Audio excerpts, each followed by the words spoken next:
ಬಣ್ಣಿಸಲಾಗದ ಆನಂದ ಕಾಣುವೆ ಆಗಾವೋ ನಾರಾಯಣ ನಾರಾಯಣ ಬಣ್ಣಿಸಲಾಗದ ಆನಂದ ಕಾಣುವೆ ಆಗಾವೋ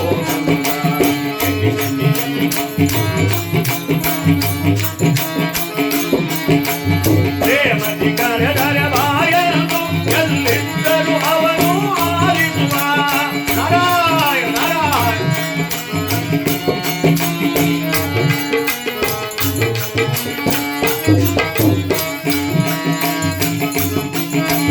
ಪ್ರೇಮದಿ ಕರೆದರೆ ಬಾಯನು ಎಲ್ಲಿದ್ದರೂ ಅವನು ಆಲಿಸುವ ಅಮ್ಮನ ಕೂಗಿಗೆ ಹೂ ಬರುವ ಅದು ಕಂದನ ಹಾಗೆ ಬಳಿ ಬರುವ ನಿಜ ಭಕ್ತಿಗೆ ಅವನು ನಿಜ ಭಕ್ತಿಗೆ ಅವನು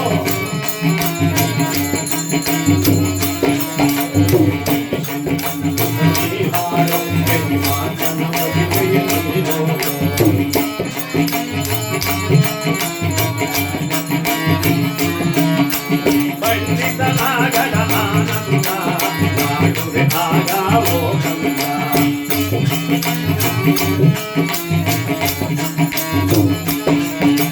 ಹರಿಯುವ ನದಿಯು ಅರುಷದಲ್ಲಿ ತನ್ನ ಗುರಿಯನ್ನು ಸೇರಿ ಹಾಡುತ್ತಿದೆ ನಾರಾಯಣ ನಾರಾಯಣ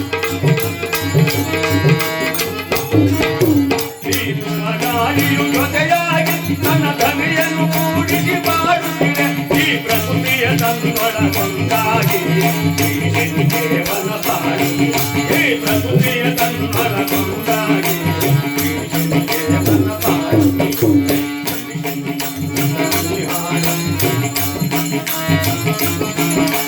ಮಹಾತ್ಮನ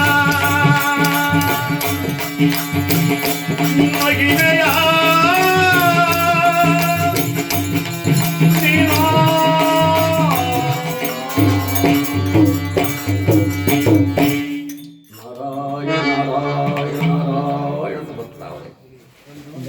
ಯಾವ ದೇವಲೋಕದ ಸಭೆಗೆ ಆ ಅರಮನೆಯ ಬಾಗಿಲಿಗೆ ಬಂದು ನಿಂತರಂತೆ ಆ ದೈವ ಸಭೆಯೆಲ್ಲವೂ ಎದ್ದು ನಿಂತು ನಮಸ್ಕಾರ ಮಾಡ್ತಾ ಇದೆ. ನಮೋ ನಮೋ ಬ್ರಹ್ಮಮಾನಸಪುತ್ರ.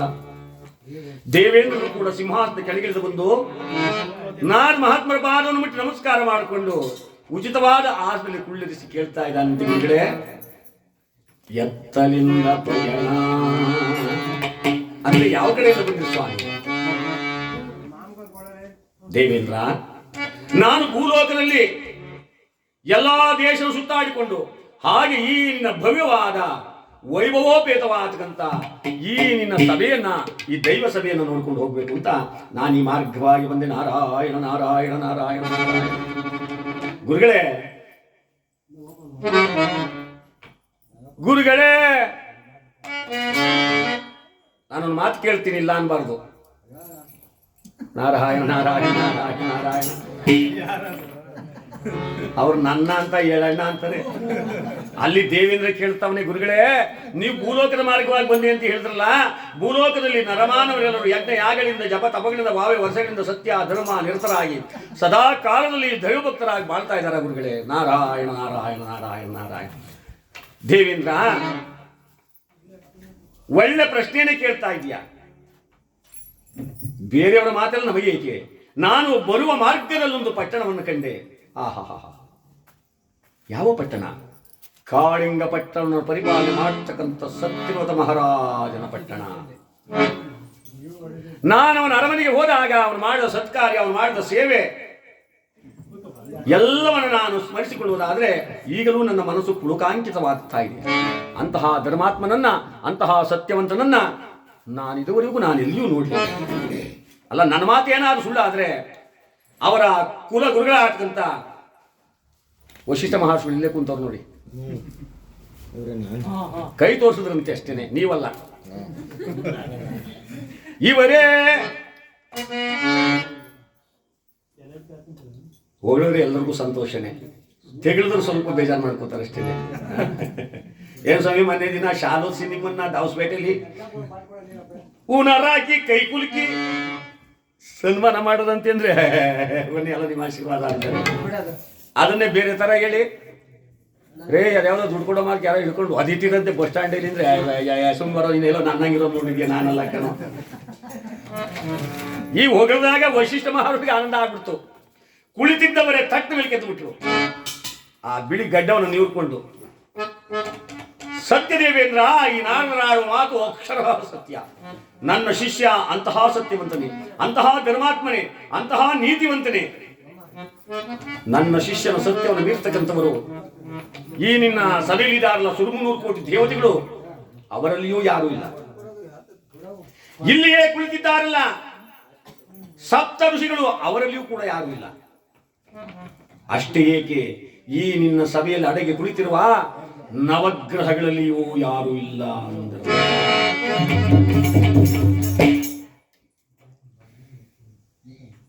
ಆ ಕಣ್ಣುಗಳು ಕೆಂಪಾದ ಭಗವಂತನಿಗೆ ಶನೇಶ್ವರ ಸ್ವಾಮಿ ತನ್ನ ಜಡೆಯನ್ನು ಕೆದರಿದ, ಥಟ್ಟ ನೆಲಕ್ಕೆದ್ದ.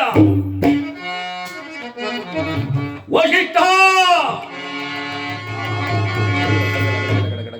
ನಡುತ್ತಾರೆ. ಯಾಕೆ? ಆ ಮಹಾನುಭಾವನ ಕೂಗೆ ಆಗಿತ್ತು.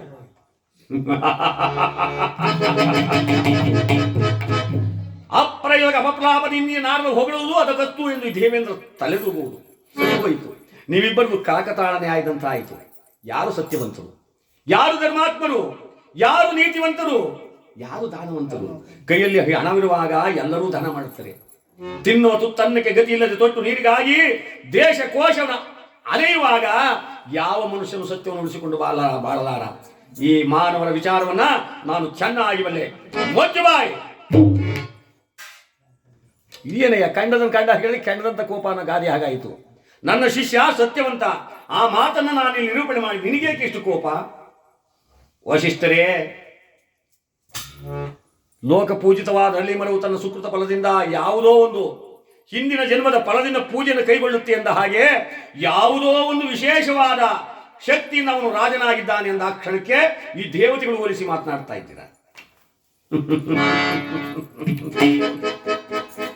ಅಷ್ಟದಿಕ್ಪಾಲಕರಿಗೆ ಹೋಲಿಸಿ, ಈ ನವಗ್ರಹಗಳಿಗೆ ಮೂಗನ್ನು ಹಿಡಿದರೆ ಬಾಯಲ್ಲಿ ಉಸಿರಾಡುವ ರೀತಿಯಾಗಿ ಕಷ್ಟವನ್ನು ನಿಷ್ಠೂರದ ಕೋಟೆಯಲ್ಲಿ ಸಿಕ್ಕಿಕೊಂಡರೆ ಮನುಷ್ಯ ಸತ್ಯವನ್ನು ಉಳಿಸಿಕೊಳ್ಳಲಾರ. ಇದು ಸತ್ಯ. ವಶಿಷ್ಠ ಹೇಳ್ತಾರೆ, ನನ್ನ ಶಿಷ್ಯನಾಗಿರುವ ಮಾನ್ಯ ಸತ್ಯರಾಯ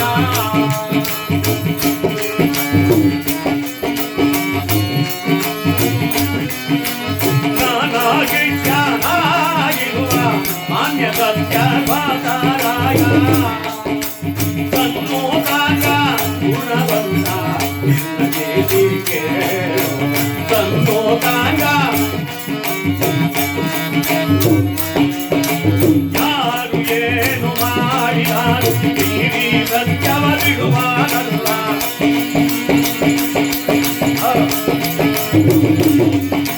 ಯಾರು ಏನು ಮಾಡಿದರು ನೀರಿ ಸತ್ಯ ಬಿಡುವಾರಲ್ಲ. ಸಾರಿ ಸುಳ್ಳ ಹೇಳುವನಲ್ಲ, ಸತ್ಯವು ನಡೆಯುವನಲ್ಲ. ಸಾರಿ ಸುಳ್ಳ ನನಗಿನ್ನಾಗಿರುವ ಮಾನ್ಯ ಸತ್ಯವಾದರಾಯ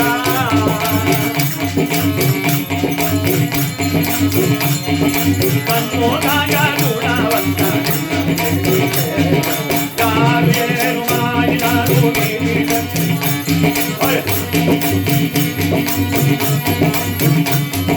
ಯಾರು ಏನು ಮಾಡಿದರು ಯಾರಿರುವ ತಾಯಿ ಗುಳ್ಳ ಹೇಳುವನಲ್ಲ.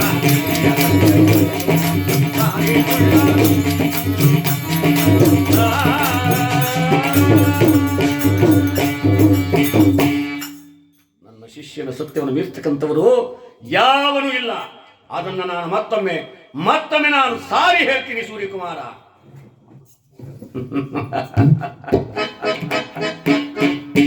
ವಶಿಷ್ಠರೇ, ಯಾಗ ಯಜ್ಞಾದಿಗಳ ನೆಪದಿಂದ ಮೂಕ ಪ್ರಾಣಿಗಳನ್ನ ಎಳತಂದು ಯಜ್ಞಕ್ಕೆ ಆಹುತಿ ಕೊಟ್ಟ ನೀನೊಬ್ಬ ಸತ್ಯ ಅಸತ್ಯವನ್ನು ಪರಿಪಾಲನೆ ಮಾಡತಕ್ಕಂಥ ಶಕ್ತಿ ನಿನ್ನೊಳಗಿದೆಯೇನೋ ಶನಿದೇವ. ಯಾರಾದರೂ ಪತಿರೋತಿಯರನ್ನ, ದೈವಭಕ್ತರನ್ನ, ಧರ್ಮಾತ್ಮರನ್ನ, ನೀತಿವಂತರನ್ನ, ಸತ್ಯವಂತರನ್ನ ಕಂಡ್ರೆ ಅವರನ್ನೇ ಕೊಚ್ಚಿ, ಅವರನ್ನೇ ಕೊರೆದು ಅವರಿಗೆ ಹಿಂಸೆಯನ್ನು ಕೊಡ್ತಕ್ಕಂಥದ್ದು ನೀಚ ಸ್ವಭಾವ ನಿನ್ನದೇ ಹೊರತು ನಾನು ಪ್ರಾಣಿ ಹಿಂಸಕನಲ್ಲ. ಆದರೆ ನಿನ್ನ ಶಿಷ್ಯನ ಬಾಯಿಂದ ನಾನು ಸುಳ್ಳನ್ನು ಹೇಳಿಸ್ಬಿಟ್ರೆ ಏನು ಪಂಥ? ಭರದಾಹುಸಿಯಂ ನನ್ನ ಶಿಷ್ಯ ನುಡಿದಿದ್ದೀಯಾದೊಡೆ ಗಾರ್ಧಭವನೇರಿ ಮದ್ಯಪಾನ ಸೂರ್ಯಂ ಪಿಡಿದು ದಕ್ಷಿಣಾಮುಖವಾಗೊಟ್ಟೋಗ್ತೀನಿ ಚಂಡಾಲೋಚನೆ ಅನುಭವಿಸುತ್ತಾ. ಇದಕ್ಕೆ ನಿನ್ನ ಪಂಥವೇನು? ಶನಿದೇವ ಹೇಳಿದ ನನ್ನ ಪಂಥವೇ ಉರಿಯುವ ಪರ್ವತದ ಮೇಲೆ ಆ ಕಡೆ ಒಂದು ಹೆಜ್ಜೆ ಈ ಕಡೆ ಒಂದು ಹೆಜ್ಜೆ ನಿಟ್ಟು ಪರಶಿವನನ್ನು ನಾನು ಮೆಚ್ಚಿಸಿ ನಾನು ಸಂಪಾದನೆ ಮಾಡತಕ್ಕಂಥ ಜ್ಞಾನವನ್ನ, ಸಕಲ ನನ್ನ ಸರ್ವಸ್ವವನ್ನ ನಿನ್ನ ಶಿಷ್ಯನಿಗೆ ದಾರಿ ಹಚ್ಚಿಕೊಟ್ಬಿಡ್ತೀನಿ. ಇದೇ ನನ್ನ ಪಂಥ. ಕಡೆಗೆ ಆತನ ಸುತನ ಬಾಯಿಂದಲಾಗಲಿ ಆತನ ಸತಿಯ ಬಾಯಿಂದಲಾಗಲಿ ನಾನು ಸುಳ್ಳನ್ನು ಹೇಳಿಸದೆ ಬಿಡ್ತಕ್ಕಂಥವನ್ನಲ್ಲ. ಇದೋ ಹೊರಟೆ. ದಡ ದಡ ದಡ ದಡ ದಡ ದಡ ದಡ. ನನ್ನ ಶಿಷ್ಯನ ಸತ್ಯಕ್ಕೆ ಧಕ್ಕೆ ಬಾರದ ವರವನ್ನು ಕೊಡು, ನಾನು ಹೋಗ್ತೀನಿ ಅಂತ ವಶಿಷ್ಠ ಮಹಾಶಿಗಳು ಹೊರಟುಬಿಟ್ರು. ಅವರಿಬ್ಬರು ಹೊರಟ ಮೇಲೆ ಇನ್ನೊಬ್ರು ಹೊರಟರು ಅವ್ರ ಹಿಂದೆ. ಯಾರು ಹೇಳಿ? ನಾರದ್ರು ಹೊರಟರು. ಕೇಳ್ತಾವ್ರೆ ಕತೆ ಇವ್ರಿಗೆ. ಇನ್ನು ಬಂದ ಮೇಲೆ ಅವರಿಬ್ರು ಹೊರಟ ಮೇಲೆ ನಂದೇನೇನಿದೆ ಕೆಲಸ? ನಾರಾಯಣ ಅಂತ ಹೊರಟ್ಬಿಟ್ರು. ದೈವ ಸಭೆ ವಿರಮಿಸಿದ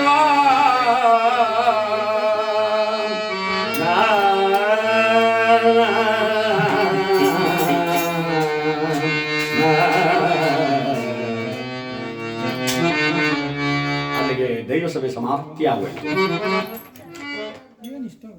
ಕಾಳಿಂಗ ಪಟ್ಟಣದ ವರ್ಣನೆ.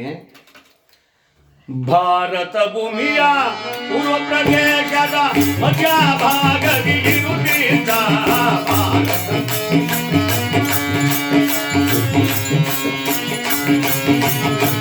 ಕಾಳಿಂಗ ಪುರವನ್ನು ಸಭ್ಯಕ್ಕೆ ತ್ವರಿತ ವರ್ಮ ನಾಡುತ್ತ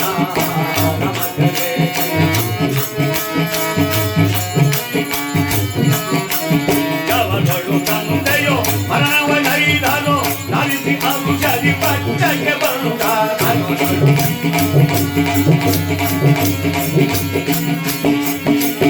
ಅವನ ಮಗ ವರ ಸತ್ಯವದನು ಅರುಕಲಿಂಗ ರಾಜವನ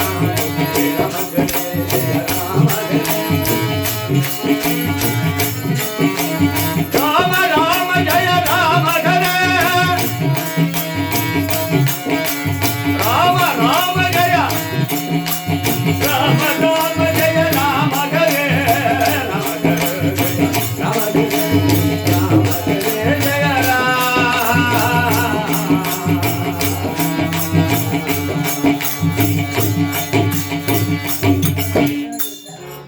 ಈ ನಮ್ಮ ಭರತಖಂಡದಲ್ಲಿ ಹಲವಾರು ರಾಜ್ಯಗಳಲ್ಲಿ ಅಂಗ, ಬಂಗ, ಕಳಿಂಗ, ಕಾಶ್ಮೀರ, ಕುಂತಳ, ಮಾಳವ, ಸಿಂಧು, ಸೌರಾಷ್ಟ್ರ, ಗುರ್ಜರ, ಬರ್ಬರ, ನೇಪಾಳ 56 ದೇಶ ಅಂತ ಹೇಳ್ತಾರೆ. ಆ 56 ದೇಶದಲ್ಲಿ ಶ್ರೇಷ್ಠವಾದ ಪಟ್ಟಣ ಅಂದ್ರೆ ಕಾಳಿಂಗ ಪಟ್ಟಣ. ಆ ಕಾಳಿಂಗ ಪಟ್ಟಣವನ್ನ ಯಾವ ಗೋವಿಂದವರ್ಮ ಮಹಾರಾಜ ಎಂಬಂತವನು ರಾಜ್ಯಭಾರ ಮಾಡ್ತಾ ಇದ್ದ. ಮಕ್ಕಳಿಲ್ಲದ ಕಾರಣ ಸತ್ಯನಾರಾಯಣ ಸ್ವಾಮಿಯ ವ್ರತವನ್ನು ಮಾಡಿ ಒಬ್ಬ ಮಗನನ್ನು ಪಡಿತಾನೆ. ಅವನೇ ಈ ಸತ್ಯರ್ವಥ. ಆತನ ಕಾಲವಾದ ನಂತರ ಸತ್ಯವ್ರತ ಪಟ್ಟಾಭಿಷಕ್ತನಾಗಿದ್ದಾನೆ. ರೂಪಿನಲ್ಲಿ ಮನ್ಮಥ, ಬುದ್ಧಿಯಲ್ಲಿ ಬೃಹಸ್ಪತಿಯಂತೆ, ವೇದಾಧ್ಯಯನ ಪಂಡಿತನಾಗಿ, ಸಕಲ ಶಾಸ್ತ್ರ ಕೋವಿದನಾಗಿ, ಪ್ರಜೆಗಳೇ ನನ್ನ ದೇವರು ಅಂತ ತಿಳ್ಕೊಂಡು ಆ ಕಾಳಿಂಗ ಪಟ್ಟಣವನ್ನು ಪರಿಪಾಲನೆ ಮಾಡ್ತಾ ಇದ್ದಾನೆ. ಹಲವಾರು ಮಂತ್ರಿಗಳು, ಹಲವಾರು ಸೇನಾಪತಿಗಳು, ಹಲವಾರು ಕವಿಗಳು, ಗಮಕಿಗಳು, ವಿದ್ಯಾವಂತರು, ಕೀರ್ತನ ಕಲಾ ವಿಶಾರದರು ಎಲ್ಲರನ್ನು ಕೂಡಿಕೊಂಡಿದೆ. ಒಂದು ಊರು, ಒಂದು ಪಟ್ಟಣ ಅಂದಮೇಲೆ ಹೇಗಿರಬೇಕು? ಎಲ್ಲಾ ಜನಾಂಗದವರಿಗೂ, ಎಲ್ಲಾ ಒಂದು ಕಸುಬಿಗೂ, ಬಡವನಿಗೂ ಬಲ್ಲಿದನಿಗೂ ಒಂದು ಸಹಕಾರವನ್ನು ಕೊಡ್ತದಲ್ಲ, ಅದೇ ಊರು. ಒಂದು ರಾಜ್ಯನೂ ಹಾಗೇನೆ. ಎಲ್ಲರನ್ನ ತಾನು ಕೂಡಿಕೊಂಡು ರಾಜ್ಯಭಾರ ಮಾಡ್ತಿರ್ಬೇಕಾದ್ರೆ ಆತನಿಗೆ ತಕ್ಕಂತ ಸತಿ ಅಂದ್ರೆ ಚಂದ್ರಕ.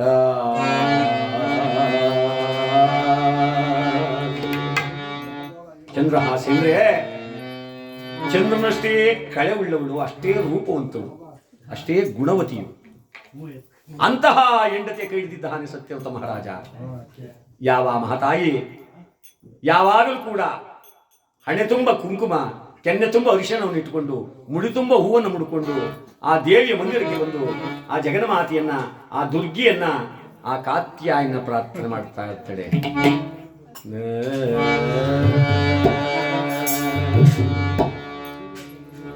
ಈಗ ನಾವು ವರಮಹಾಲಕ್ಷ್ಮಿ ವ್ರತ ಅಂತ ಮಾಡ್ತೀವಲ್ಲ, ಹಾಗೆ ದಿನನಿತ್ಯವೂ ಆ ಅರಮನೆಯಲ್ಲಿ ದೇವಿ ಪೂಜೆ ಮಾಡ್ತಾ ಇದ್ವಿ. ತಾಯೇ ಅಷ್ಟ ಕುಂಕುಮ ಕೊಡಿ. ಯಾವ ರೀತಿಯಲ್ಲಿ? ಶ್ರೀ ತುಳಸಿ ಜಯ ತೋರಮ್ಮ ಅಮ್ಮ, ಶ್ರೀ ತುಳಸಿ ಜಯ ತೋರಮ್ಮ, ಶ್ರೀ ತುಳಸಿ ಜಯ ತೋರಮ್ಮ ಅಮ್ಮ, ಶ್ರೀ ತುಳಸಿ ಜಯ ತೋರಮ್ಮ. ಹರಿಶಿನ ಕುಂಕುಮ ಸೌಭಾಗ್ಯ ನೀಡಮ್ಮ,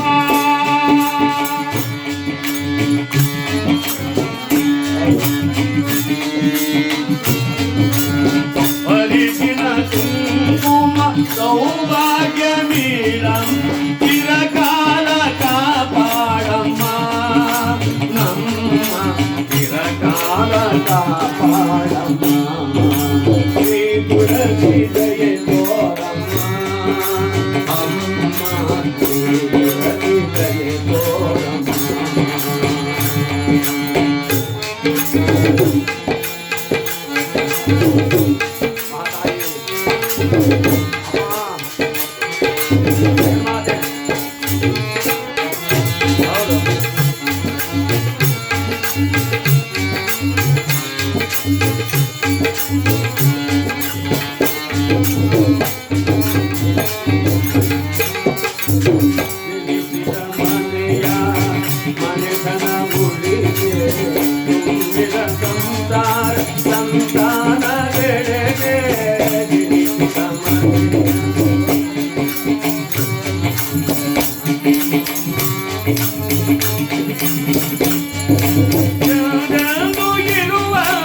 ಅರಸಮ್ಮ ತುಳಸಿ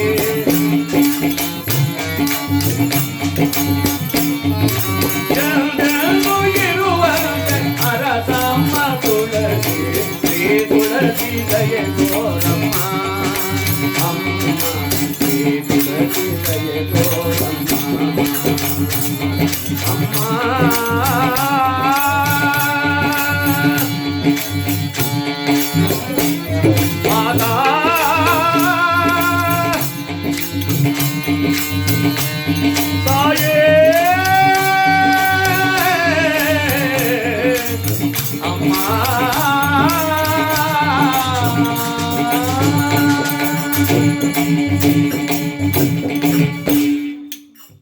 ಶುಂಭ ನಿಶುಂಭರನ್ನು ಒಂದು ಶಾಂಭವಿಯ ಹೆಸರು ಪಡ್ಕೊಂಡಿದ್ಯಾ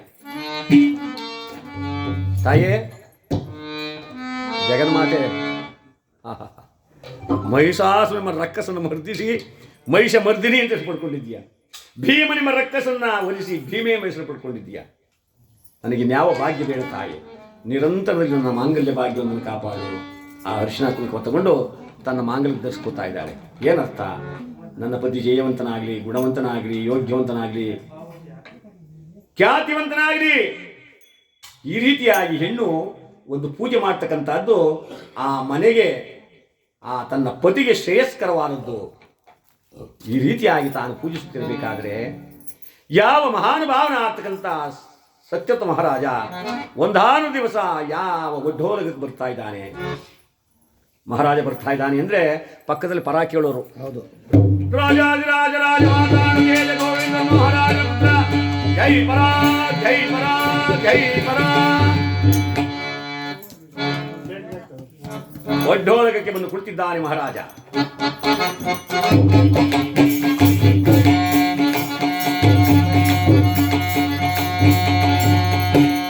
ಎಲ್ಲರಿಗೂ ಆಜ್ಞೆ ಮಾಡಿದ, ಎದ್ದು ನಮಸ್ಕಾರ ಮಾಡ್ತಾ ಇದ್ದಾರೆ, ಕುಳಿತುಕೊಳ್ಳಿ ಅಂತ. ಕೆಳಗಡೆ ಕುಳಿತಿದ್ದಾರಂತೆ.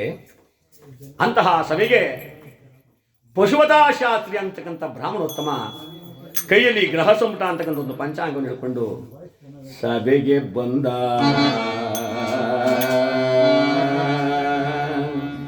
ಮಹಾರಾಜ ನೋಡ್ದ,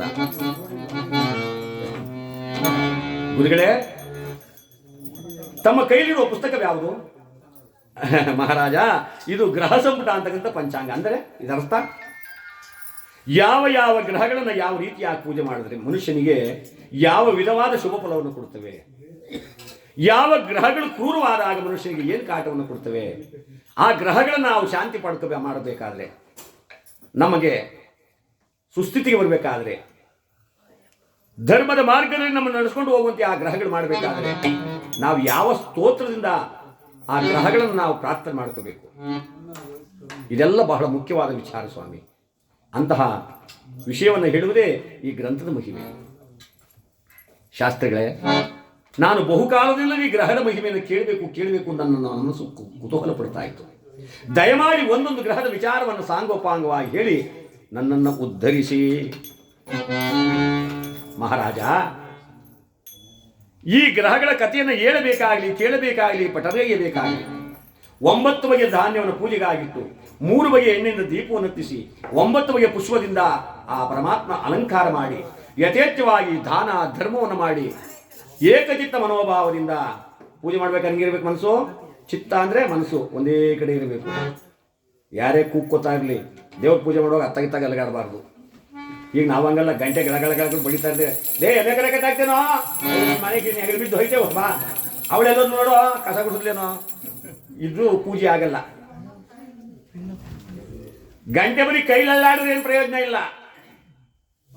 ಆ ಚಿತ್ತ, ಆ ಮನಸ್ಸು ಒಂದೇ ಕಡೆ ನಿಲ್ಲಿಸ್ಬೇಕಂತೆ.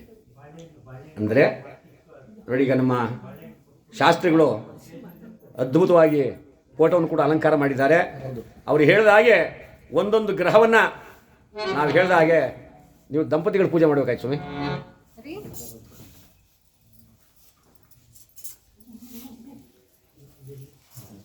ನಾವು ಹೇಳಿದಾಗ ನೀವು ಕೂಡ ನಾವು ಹೇಳ್ದಂಗೆ ಹೇಳಬೇಕು ಅನ್ನೋದೇನು ಕಾನೂನಿಲ್ಲ. ಸಂಕಲ್ಪವನ್ನು ಮಾಡ್ಕೋಬೇಕು. ಆ ಫಲ ನೀವು ದೊರಕಬೇಕು ಅಂದರೆ ಆ ಸಂಕಲ್ಪವನ್ನು ಮಾಡ್ಕೊಂಡಿದ್ದೆ ಆದರೆ ಖಂಡಿತವಾಗಲೂ ಕೂಡ ಆ ಭಗವಂತ ನಿಮಗೂ ಕೂಡ ಸನ್ಮಾರ್ಗವನ್ನು, ಆ ಗ್ರಹದೋಷ ನಿವಾರಣೆಯನ್ನು, ಆ ಸಾಡೇಶಾತಿ ಶನಿ ಅಂತ ನಾವು ಏನು ಹೇಳ್ತೀವಿ ಗ್ರಹಚಾರ, ಅದೆಲ್ಲವನ್ನು ಪರಮಾತ್ಮ ದೂರ ಮಾಡ್ತಾನೆ, ಶಾಂತನಾಗ್ತಾನೆ, ಜೀವನದಲ್ಲಿ ಸುಖ ಶಾಂತಿ ನೆಮ್ಮದಿಯನ್ನು ಕೊಡ್ತಾನೆ ಅನ್ನೋದ್ರಲ್ಲಿ ಸಂದೇಹವಿಲ್ಲ.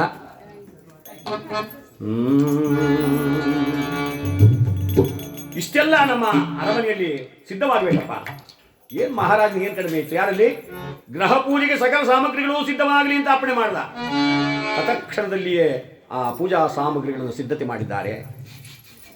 ಹೇಳಿ ಸ್ವಾಮಿ, ಒಂದೊಂದು ಗ್ರಹದ ವಿಚಾರವನ್ನು ಸಾಂಗೋಪಾಂಗವಾಗಿ ಹೇಳಿ ನನ್ನ ಕೃತಾರ್ಥನಾಗಿ ಮಾಡಿ. ಅಂದರೆ ಆ ಒಂದೊಂದು ಗ್ರಹದ ವಿಚಾರವನ್ನು ಯಾವ ರೀತಿಯಲ್ಲಿ ಆ ಪಶುಪತಾಶಾಸ್ತ್ರಿಗಳು ಸತ್ಯವ್ರತ ಮಹಾರಾಜನಿಗೆ ಹೇಳ್ತಾ ಇದ್ದಾರೆ ಅಂದರೆ, ಕಮಲ ಮಿತ್ರ ಸೂರ್ಯ ತೇಜ ವಿಮಲ ಜಗತೆ ಯೋಗ್ಯ ತೇಜ ಕಮಲ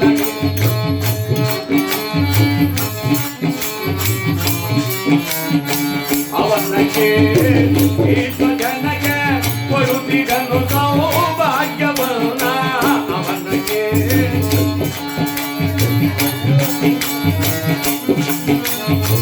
ಛಾಯಪತಿಯೋ ಸೂರ್ಯನೋ ಸೂರ್ಯ ತೇಜ ವಿಮಲ ಜಗಕ್ಕೆ ಯೋಗ್ಯತೆ.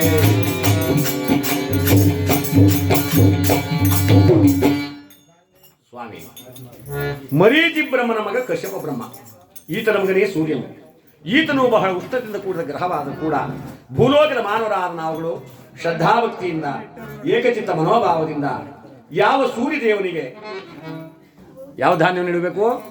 ಗೋಧಿಯನ್ನು ಪೂಜೆಗಾಗಿತ್ತು ಕೆಂಪು ವಸ್ತ್ರವನ್ನ, ಕೆಂಪು ಪುಷ್ಪವನ್ನು ಸಮರ್ಪಣೆ ಮಾಡಿ ನಾವು ಭಗವಂತನನ್ನು ಪ್ರಾರ್ಥನೆ ಮಾಡ್ಕೊಬಿಟ್ರೆ ನಮ್ಗೇನು ಭಾಗ್ಯವನ್ನು ಕೊಡ್ತಾನೆ ಅಂದರೆ ರೋಗ ರುಜಿನಗಳನ್ನು ದೂರ ಮಾಡ್ತಾನೆ, ಮುಖದಲ್ಲಿ ಕಾಂತಿಯನ್ನು ಕೊಡ್ತಾನೆ. ಆ ಮುಖದಲ್ಲಿ ಕಳೆ ಬರಬೇಕಾದ್ರೆ ಸೂರ್ಯದೇವನ ಅನುಗ್ರಹವಾಗಬೇಕು. ಇಲ್ಲವಾದ್ರೆ ಯಾವಾಗ ನೋಡಿ ಒಳ್ಳೆ ಭಸ್ಮ ಸುರಿತಾ ಇರ್ತದೆ, ನಿಮ್ಮ ಅಕ್ಕಷ್ಟು ಬೆಂಕಿ ಆಗ್ತೆ, ನೀನೇನು ಕಲ್ತ್ಕೊಂಡೆ. ಅಲ್ಲ ಕಣ್ರಿ, ಯಾವಾಗಲೂ ಭಸ್ಮ ಸುರಿತದ ಮುಖದಲ್ಲಿ ಚೂರು ನಗದು ಬೇಡವೆ?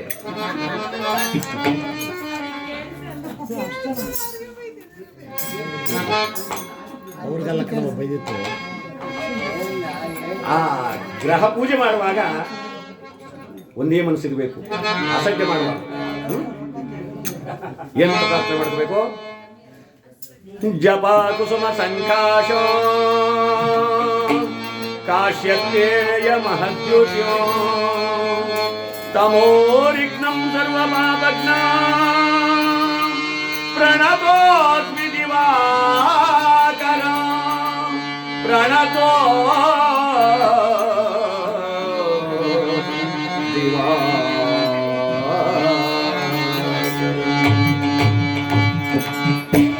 ಮಹಾರಾಜ ಸತ್ಯವತೆ ಹೇಳ್ತಾನಂತೆ, ಆ ಸೂರ್ಯದೇವನಿಗೆ ನನ್ನ ಅನಂತ ಕೋಟಿ ವಂದನೆಗಳು.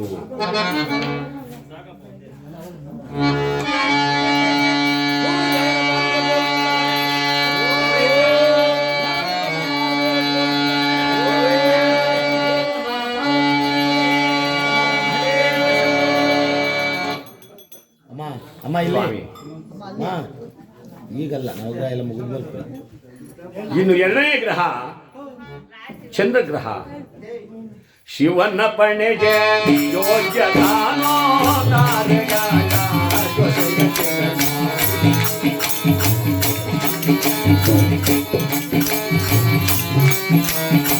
ಶಿವನ ಪಣೆಗೆ ಯೋಗ್ಯದಾನೋ ತಾರಗಳ ಸರ್ವಲೋಕಕ್ಕೂ ದೊರೆಯುತ್ತಾನಿತೋ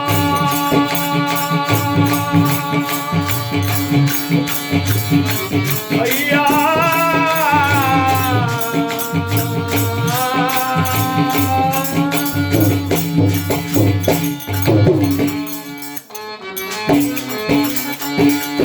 ಸರ್ವಲೋಕಕ್ಕೂ ದೊರೆಯುತ್ತಾನಿತು ಓ ಶಾಂತಾರೂಪ ಚಂದ್ರನಿಂದ ಅಮೃತ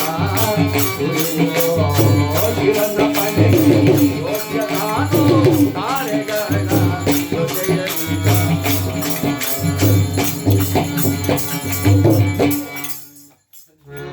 ಯಾವ ಪರಶಿವನು ತನ್ನ ಜಟಾಮುಟದಲ್ಲಿ ಕಟ್ಕೊಂಡಿದ್ದಾನೆ ಚಂದ್ರದೇವನನ್ನ, ಯಾತಕ್ಕೋಸ್ಕರ ಅಂದ್ರೆ ಇದು ತಂಪಾದ ಗ್ರಹ.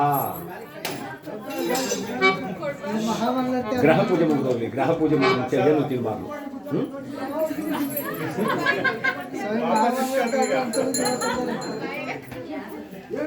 ಈತನು ವರಲಕ್ಷ್ಮಿಯ ಸೋದರ.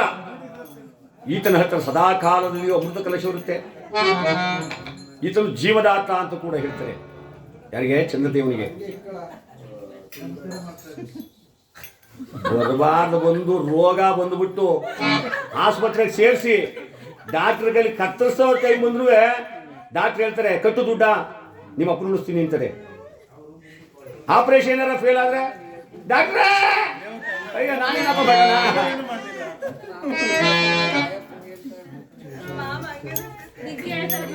ಆಪರೇಷನ್ ಸಕ್ಸಸ್, ರೋಗಿ ಡೆತ್ತು. ನೋಡಿ, ಆ ಚಂದ್ರಮಲ ಇದ್ಬಿಟ್ರೆ ಪ್ರಾಣಕ್ಕೆ ಅಪಾಯನೇ ಇಲ್ಲ. ಡಾಕ್ಟರ್ ಆಗ್ಲಿ ಅವನು ಕೂಡ ಭಗವಂತನ ಧ್ಯಾನ ಮಾಡ್ಕೊಂಡೆ ಆ ಕತ್ತಿ ತೆಗಬೇಕು ಆಪರೇಷನ್ ಮಾಡಬೇಕಾದ್ರೆ. ಅವನ ಅನುಗ್ರಹವಿಲ್ಲದೆ ಪ್ರಪಂಚದಲ್ಲಿ ಯಾವುದೂ ನಡೆಯೋ ಹಾಗಿಲ್ಲ. ಅಂದಮೇಲೆ ಅಂತಹ ಜೀವದಾತನಾಗಿರ್ತಕ್ಕಂತಹ ಚಂದ್ರದೇವನನ್ನ ಹೊಸಬಟ್ಟೆಯನ್ನ ಅಕ್ಕಿಯನ್ನ ಪೂಜೆಗಾಗಿತ್ತು. ಭೂಲೋಕದ ಮಾನವರಾದ ನಾವುಗಳು ಶ್ರದ್ಧಾಭಕ್ತಿಯಿಂದ ಆ ಚಂದ್ರದೇವನನ್ನ ಏನಂತ ಪ್ರಾರ್ಥನೆ ಮಾಡ್ಕೋಬೇಕು ಅಂದ್ರೆ,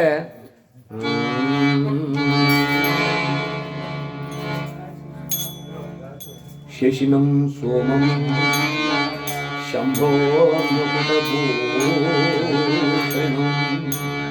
ಶಂಭೋರ್ಮಕುಟಭೂಷಣಂ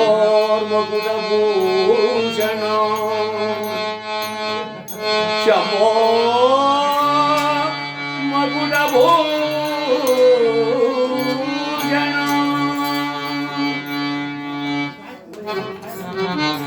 ಆ ಚಂದ್ರದೇವನನ್ನ ಪ್ರಾರ್ಥನೆ ಮಾಡಿಕೊಂಡ್ವಿ. ಆದರೆ ಆ ಭಗವಂತ ಈ ಪ್ರಪಂಚದಲ್ಲಿ ಪ್ರಾಣಧಾತನಾಗಿ ಸಕಲ ಜೀವ ಜಂತುಗಳಿಗೂ ಔಷಧಿಯಾಗಿ ತಾನು ಸರ್ವತ್ರ ಕಾಪಾಡ್ತಾನೆ. ಮಹಾರಾಜ ಹೇಳ್ತಾನೆ, ಆ ಚಂದ್ರದೇವನಿಗೂ ನನ್ನ ಅನಂತ ಕೋಟಿ ವಂದನೆಗಳು. ಆಗ ಚಂದ್ರದೇವರ ಬಾಲ ಪಾದಕ್ಕೆ ಗೋವಿಂದ, ನವಗ್ರಹಗಳ ಪಾದಕ್ಕೆ ಗೋವಿಂದ. ಸ್ವಾಮಿ, ಇನ್ನು ಮುಂದಿನ ಗ್ರಹ ಅಂದ್ರೆ ಮಂಗಳ ಗ್ರಹ. ಹೇಳಿ ಸ್ವಾಮಿ. ಒಂದೊಂದು ಗ್ರಹವನ್ನು ಕೂಡ ಮಹಾರಾಜ ಸತ್ಯವ್ರತ ಒಪ್ಕೋತಾ ಇದ್ದಾನೆ. ಮಂಗಳನೋ ಬಲು ಸುಂದರನೋ ಮಂಗಳ ತಾರಕ ಆವನ,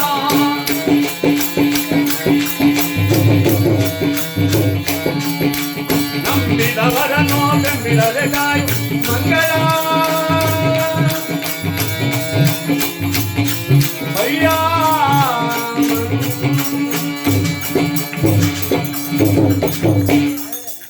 ಅಂಗಾರಕ, ಭೂಮಿ ಕುಮಾರ, ಮಂಗಳ ದೇವ, ಈ ರೀತಿಯಾಗಿ ಹಲವಾರು ಹೆಸರನ್ನ ಕರ್ಸ್ಕೊಳ್ತಕ್ಕಂಥವನೇ ಆ ಮಂಗಳ. ಅವನೊಂದು ಬಿಟ್ರೆ ಬಂಗಾರ ಗುರು ಸಂಪನ್ನ ಅಂತ ಹೇಳ್ತಾರೆ. ಅವನೇನಾದ್ರು ಮುನಿಸ್ಕೊಂಡ್ರೆ ಈ ಪ್ರೀತವಾದ ಕಾಟ ಕೊಡ್ತಾನೆ. ಏನ್ ಕಾಟ? ಈನಾಮಾನವಾದ ಕಾಟ. ಎಂತ ಕಾಟ? ಪರಪರನೆ ಕೆರೆಗೆ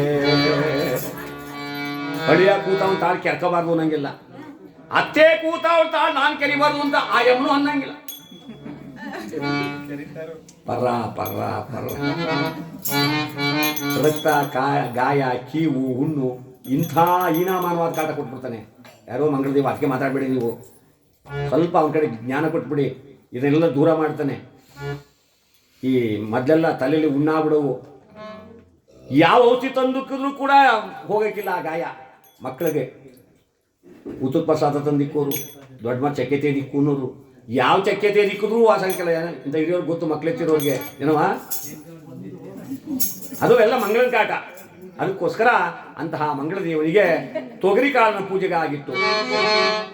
ಭಕ್ತಿಯಿಂದ ಆ ಭಗವಂತನನ್ನ ಏನಂತ ಪ್ರಾರ್ಥನೆ ಮಾಡಬೇಕು ಅಂದ್ರೆ, ಧರಣಿ ಗಲ್ಪ ಸಂಭೂತಂ ವಿದ್ಯುತ್ಕಾಂತಿ ಸಮಪ್ರಭಂ ಕುಮಾರಂ ಶಕ್ತಿಹಸ್ತಂ ತಂ ಮಂಗಳಂ ಪ್ರಣಮಾಮ್ಯಹಂ, ತಂ ಮಂಗಳಂ ಪ್ರಣಮಾಮ್ಯಹಂ.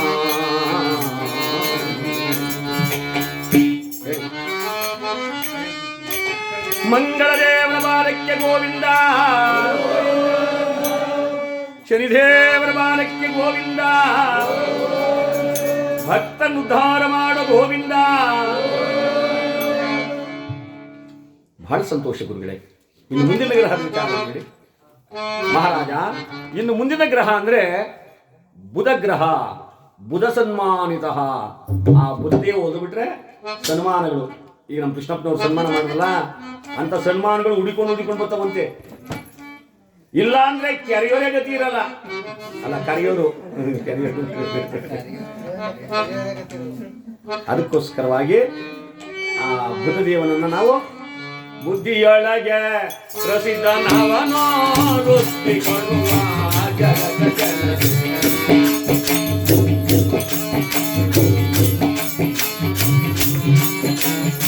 ಬುದ್ಧಿಯೊಳಗೆ ಪ್ರಸಿದ್ಧ ನವನೋ ವೃತ್ತಿಗೊಳ್ಳುವ ಜಗದ ಜನತೆ. ಚಂದ್ರ ತಾರೆಯರ ಪ್ರೇಮ ಕುಮಾರ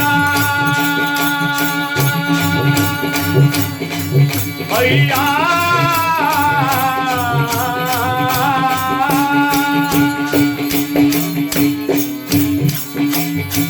ಚಂದ್ರ ತಾರೆಯರ ಪ್ರೇಮ ಕುಮಾರ ಆ ಮೂಲ ದೇವನೋ ವೃತ್ತಿಯೊಳಗೆ ವೃತ್ತಿ ಕೊಡುವ ಜಗದ ಜನ.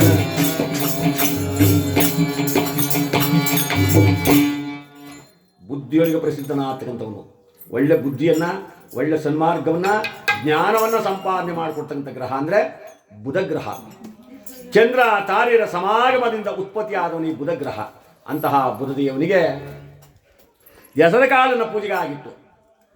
ಏಕಚಿತ್ತ ಮನೋಭಾವದಿಂದ ಭಗವಂತನನ್ನ ನಾವೇನಂತೆ ಪ್ರಾರ್ಥನೆ ಮಾಡ್ಕೋಬೇಕು ಅಂದ್ರೆ, ಪ್ರಿಯಾಂಗು ಕಲಿಕಾ ಶ್ಯಾಮಾರೂಪೇಣ ಪ್ರತಿಬಿಂಬಂ ಸೌಮ್ಯಂ ಸೌಮ್ಯ ಗುಣೋಪೇತಂ ತಂ ಬುಧಂ ಪ್ರಣಮಾಮ್ಯಹಂ, ಬುಧಂ ಪ್ರಣಮಾಮ್ಯಹಂ.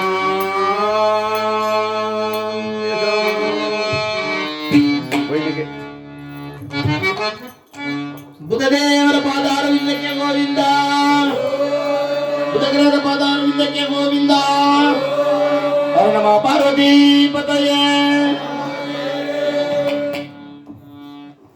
ಸ್ವಾಮಿ, ಇನ್ನು ಮುಂದಿನ ಗ್ರಹ ಯಾವುದು ಸ್ವಾಮಿ? ಮುಂದಿನ ಗ್ರಹ ಅಂದ್ರೆ ಗುರುಗ್ರಹ. ಗುರುವು ಹರನ ತೋರಬಲ್ಲನೆಯ, ಹರನು ಗುರುವ ತೋರಬಲ್ಲನೆಂದು ಶರಣರು. ಗುರು ಬೇಕಾದ್ರೆ ಹರ ಎಲ್ಲಿದ್ದಾನೆ ಅಂತ ವಿಚಾರ ಹೇಳಬಲ್ಲಂತೆ. ಆದರೆ ಹರನಿಗೂ ತಿಳಿಯದು ಗುರುವಿನ ವಿಚಾರ. ನಗುರೋರವಿತಂ, ಜಗತ್ತಲ್ಲಿ ಗುರುವೇ ದೊಡ್ಡವನು. ಅಂತಹ ಶ್ರದ್ಧಾದೇವ ಗರ್ಭ ಸಂಜಾತನಾಗತಕ್ಕಂಥ ಗುರುದೇವನನ್ನ ಭೂಲೋಕದ ಮಾನವರಾದ ನಾವುಗಳು ಗುರುವು ಮಗ ಶ್ರೇಷ್ಠ, ಗುರುವು ಬಲವಂತ,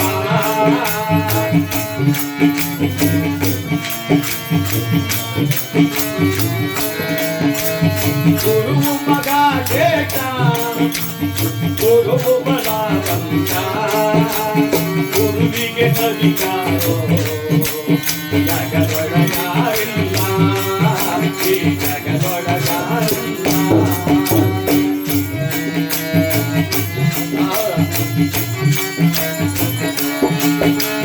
ವಿದ್ಯಾವ ಕರುಣಿಸುವ ಗುರುವು ಬುದ್ಧಿಯ ಕೊಡುವಾಗ,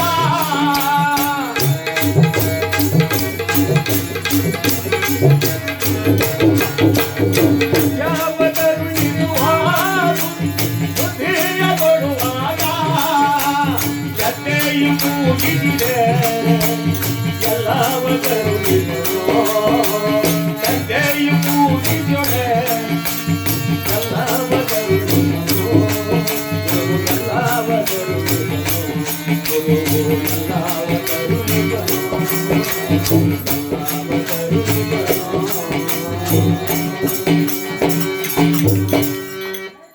ಶ್ರದ್ಧಾದೇವಿಯ ಗರ್ಭ ಸಂಜಾತನಾಗತಕ್ಕಂಥ ಆ ಗುರುದೇವನನ್ನ ನಾವು ಶ್ರದ್ಧೆಯಿಂದ ಬೇಡಿಕೊಂಡ್ರೆ ನಮಗೆ ಸನ್ಮಾರ್ಗವನ್ನ, ವಿದ್ಯೆಯನ್ನು ಕೊಟ್ಟು ಕಾಪಾಡ್ತಾರೆ. ವಿದ್ಯೆ ಕೊಡ್ತಕ್ಕಂಥವನು ಯಾರೋ? ಗುರು. ಗು ಅಂದ್ರೆ ಕತ್ತಲೆಯಿಂದ, ರು ಅಂದ್ರೆ ಬೆಳಕಿನ ಕಡೆ ಕರ್ಕೊಂಡು ಹೋಗ್ತಾನಲ್ಲ ಅಂಥವನಿಗೆ ಗುರು. ವರ್ಣ ಮಾತ್ರ ಗುರು. ಒಂದಕ್ಷರವನ್ನು ಹೇಳಿಕೊಟ್ಟಂತೂ ನಮ್ಮ ಗುರುವೇ. ಒಂದು ಹೊಲ ಉಳೋದು ಕಲಿಸ್ಕೊಳ್ಳಿ, ಅವನು ಗುರುನೇ. ಒಂದು ಚಪ್ಪಲಿ ಒಲೆಯೋದು ಕಲಿಸ್ಕೊಟ್ರು ಅವನು ಗುರುನೇ. ವರ್ಣ ಮಾತ್ರ ಒಂದಕ್ಷರ ಹೇಳ್ಕೊಟ್ರು ಅವನು ಗುರುನೇ ಆದ. ಅಂತಹ ಗುರುವನ್ನು ನಾವು ಮರಿಬೇಡದು. ದಾರಿ ತೋರಿದ ಗುರುವಿನ, ಅರಿವು ತೋರಿದ ಗುರುವಿನ ಪಾದಕ್ಕೆ ಶರಣು ಶರಣು ಅಂತಾರೆ.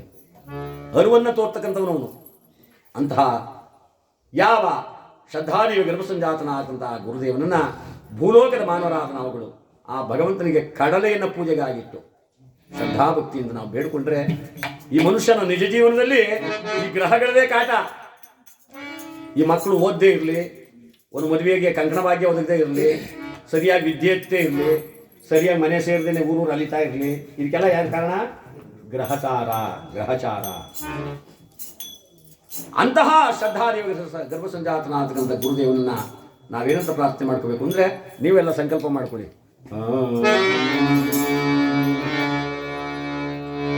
ದೇವಣಾಂಚ ಋಷೀಣಾಂಚ ಗುರುಂ ಕಾಂಚನ ಸನ್ನಿಭ ಬುದ್ಧಿಮೂಲಂ ತ್ರಿಲೋಕೇಶಂ ನಮಾಮಿ ಬೃಹಸ್ಪತಿಂ ನಮಾಮಿ ಬೃಹಸ್ಪತಿಂ.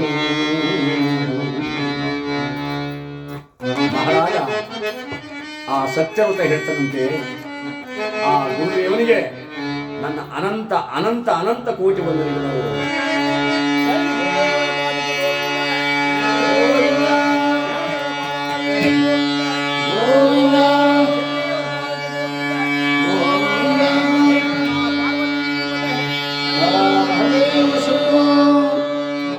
ಮಹಾರಾಜ ಸತ್ಯವ್ರತ ಆ ಗುರುದೇವನಿಗೆ ನನ್ನ ಅನಂತ ಕೋಟಿ ವಂದನೆಗಳು. ಸ್ವಾಮಿ, ಇನ್ನು ಮುಂದಿನ ಗ್ರಹ ಅಂದ್ರೆ ಶುಕ್ರ ಗ್ರಹ. ಹಸುರರಿಗೆ ಗುರು ತಾನು, ಹಸುರರಿಗೆ ಗುರು, ಹಸುರರಿಗೆ ಗುರು, ಹಸುರರಿಗೆ ಗುರು.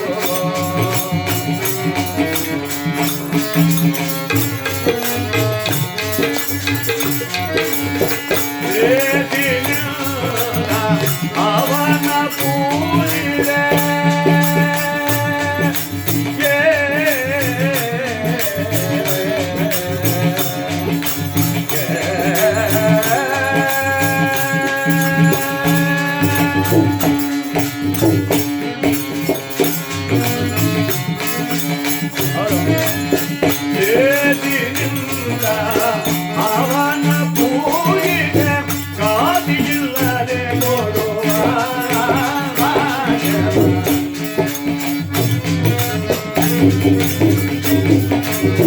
ಕಾದಿಲ್ಲದೆ ಕೊಡುವ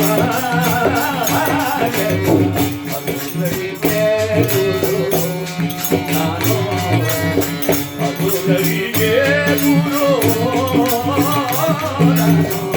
ಅಸುರರಿಗೆ ಗುರು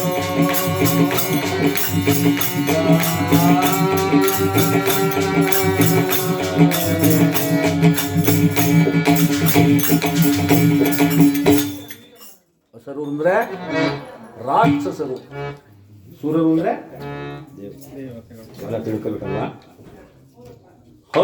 ಅಸುರರಿಗೆ ಗುರು ಅಂದ್ರೆ ರಾಕ್ಷಸರಿಗೆ ಗುರು ಆಗ್ತಕ್ಕಂಥ ಈ ಶುಕ್ರ. ಇವನಿಗೆ ಓರ್ಗಂಡು ಕೂತಿ ಅಂದ್ರೆ ಒಂದು ಕಣ್ಣು ಕುರುಡು ಅಂದ್ರೆ ಒಕ್ಕಣ್ಣು ಅಂತ. ಇನ್ನು ನಮ್ಮ ಹೆಣ್ಮಕ್ಳಿಗೆ ಏನಾರ ಕ್ವಾಪ್ ಹೊತ್ಬಿಟ್ರೆ ನಮ್ಮ ಮನೆ ಒಂಡ್ರಗಣ್ಣ ನೋಡಿದ್ರ ಮಾಲ್ಗಣ್ಣ ಈ ರೀತಿಯಾಗೆಲ್ಲ ಕರೆಯೋದುಂಟು. ಆದ್ರೆ ಆ ಶುಕ್ರದೇವನಿಗೆ ಆ ರೀತಿಯಾದ ವಕ್ರದೃಷ್ಟಿ ಇರೋ ದಶೆಯಿಂದ ಈಗಲೂ ನಮ್ಮ ಮನೆಗಳಲ್ಲಿ ಸೊಸೆಗಾಗ್ಬೋದು, ಮಗಳಿಗಾಗ್ಬೋದು, ಮಕ್ಕಳು ಜನನವಾದರೆ ಮೊದಲು ಮಕ್ಕಳು ಕಣ್ಣು ನೋಡ್ತಾರೆ. ಅಯ್ಯಯ್ಯೋ ಈ ಮಗ ಹುಟ್ಟಿರೋ ದೆಸೆ ಹೆಂಗದ್ ನೋಡ್ರೆ, ಅಜ್ಜಮ್ಮದಿರು ಇಂಥವ್ರು ಮಕ್ಕಳೇ ತೊಗೊಳ್ತಾರೆ. ದೆಸೆ ಹೆಂಗದೆ ಹೆಂಗೆ ಹೇಳ್ತೀಯ, ಆ ಕಣ್ಣು ನೋಡು, ಕಣ್ಣ ಸ್ವಲ್ಪ ಹಿಂಗೆ ಮಾಲ್ಗಣ್ಣು ಇದ್ಬಿಟ್ರೆ ಶುಕ್ರ ದೆಸೆ. ಹೋದ ಮನೆ ಹಾಲು ಉತ್ಕೊಂಡು ಹೋಗ್ಬಿಡ್ತದೆ, ಹುಟ್ಟಿದ ಮನೆ ಐಶ್ವರ್ಯ ತುಂಬಿ ತುಳುಕಾಡುತ್ತೆ.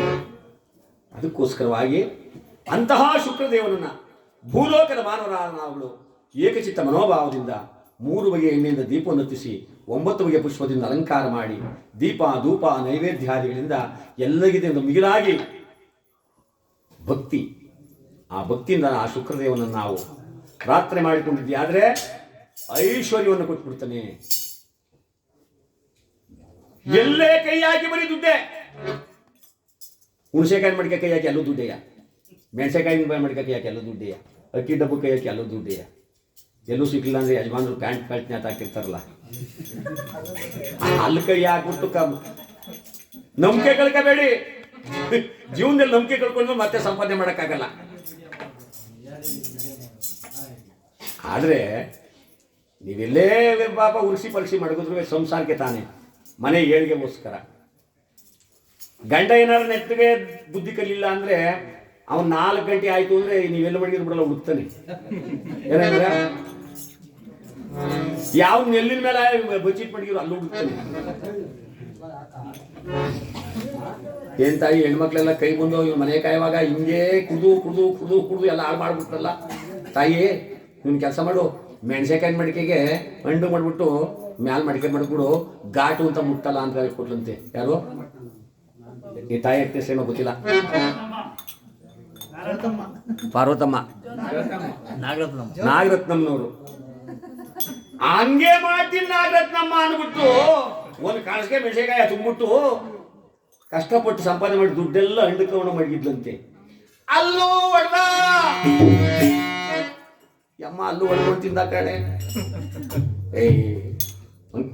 ಎಲ್ಲೋ ಅದು ಸುಲಭ ಎತ್ಬಿಟ್ಟವನೇ, ರಾಗಿ ಕಳ್ಸ್ಕೊಂಡು ಬಿಟ್ಬಿಡು ಅಂದಂತೆ.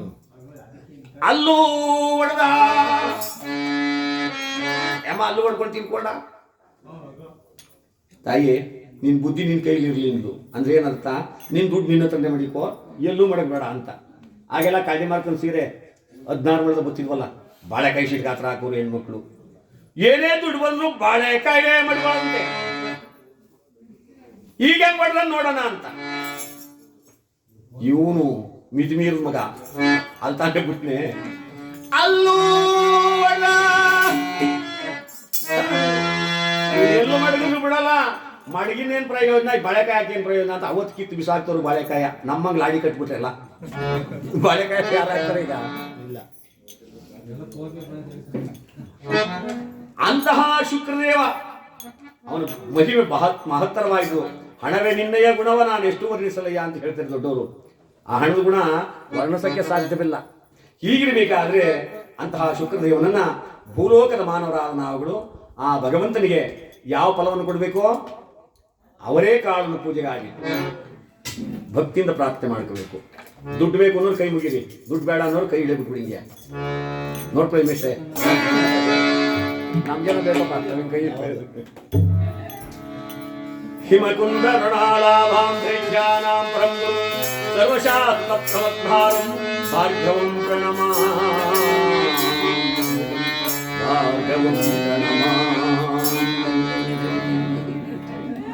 ಶುಕ್ರದೇವರ ಪಾದಕ್ಕೆ ಗೋವಿಂದ.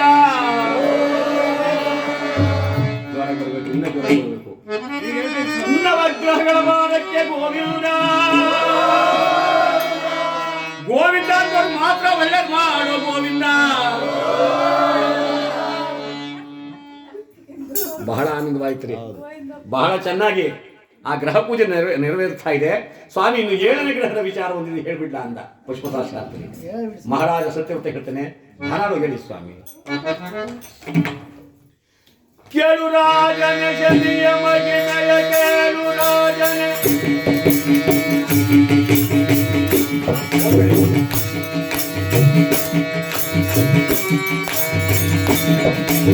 ಕೇಳು ರಾಜನ ಶನಿಯ ಮಗಿನಯ, ಕೇಳು ರಾಜನ ಶನಿಯ ಮಗಿನಯ, ಎಲ್ಲರೂ ಮನವಿಟ್ಟು ಲಾಲಿಸೋ ಕಾಲ ಭೈರವ ಪೂಜೆ ಮಾಡು ಶನಿಯ.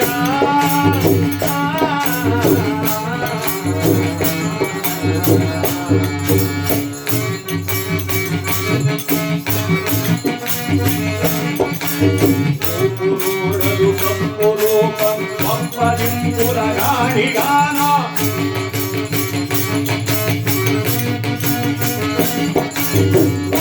ನೋಡಲು ಕಪ್ಪು ರೂಪ ಒಪ್ಪದಿಂಪುರ ಗಾಣಿಗಾನ.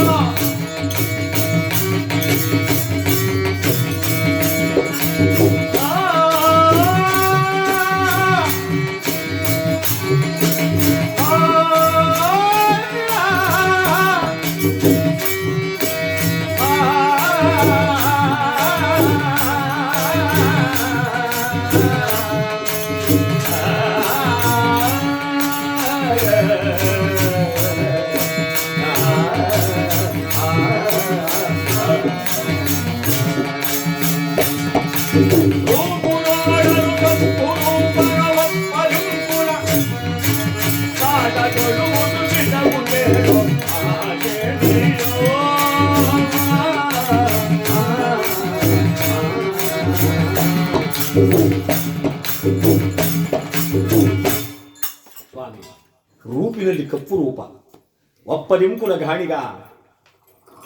ಅವನೊಂದು ಬಿಟ್ರೆ ಸಂಸಾರದಲ್ಲಿ ಆಗಲಿ, ಜೀವನದಲ್ಲೇ ಆಗಲಿ, ಸಮಾಜದಲ್ಲೇ ಆಗಲಿ ಯಾವುದೇ ವಿಧವಾಗ್ತಕ್ಕಂಥ ತೊಂದರೆ, ತೊಡಕು, ಅಪಮಾನ, ಅಸಹ್ಯ, ಬಡತನ ಯಾವುದನ್ನು ಕೊಡುವುದಿಲ್ಲ ಭಗವಂತ. ಅವನೊಬ್ಬ ಚೆನ್ನಾಗಿದ್ಬಿಟ್ರೆ, ಅವನೇನಾದ್ರೂ ಸ್ವಲ್ಪ ಮುಗಿಸ್ಕೊಬಿಟ್ರೆ ವಿಪರೀತವಾದ ಕಾಟ ಕೊಡ್ತಾನೆ ಸ್ವಾಮಿ. ಅವನ ಹೆಸರು ಕೇಳ್ಬಿಟ್ರೆ ಇವತ್ತು ಕೂಡ ಗರುಡ, ಗಂಧರ್ವ, ಕಿನ್ನರ, ಕಿಂಪುರುಷರಾದಿಯಾಗಿ ದೇವಾನು ದೇವತೆಗಳು ಕೂಡ ಗಡಗಡ ನಡುತ್ತಾರೆ. ಅಷ್ಟೇ ಏಕೆ ಸ್ವಾಮಿ, ಅವನು ಹುಟ್ಟಿದ ತಕ್ಷಣ ತಂದೆಯಾದ ಸೂರ್ಯದೇವ ಮಗನೆಂಬ ಪ್ರೀತಿಯಿಂದ ರಥಾರೂಢನಾಗಿ ಸಪ್ತಾಶ್ವಗಳನ್ನು ರಥಕ್ಕಿಟ್ಟುಕೊಂಡು ಅರುಣನನ್ನ ಸಾರಥಿಯನ್ನಾಗಿ ಮಾಡಿಕೊಂಡು ತನ್ನ ದಿನನಿತ್ಯದ ಕಾರ್ಯವನ್ನು ಮುಗಿಸಿಕೊಂಡು, ದಿನನಿತ್ಯದ ಕಾರ್ಯ ಏನು ಸೂರ್ಯನಿಗೆ ತಿರುಗ್ತಾ ಇರೋದೇ ಅವನ ಕೆಲಸ. ಆಗ ತಾನೇ ಆ ಛಾಯಾದೇವಿ ಆ ಪರಮಾತ್ಮ ಶನೇಶ್ವರ ಸ್ವಾಮಿ ಎತ್ತು ಮರದಲ್ಲಿ ಹಾಕವಳೆ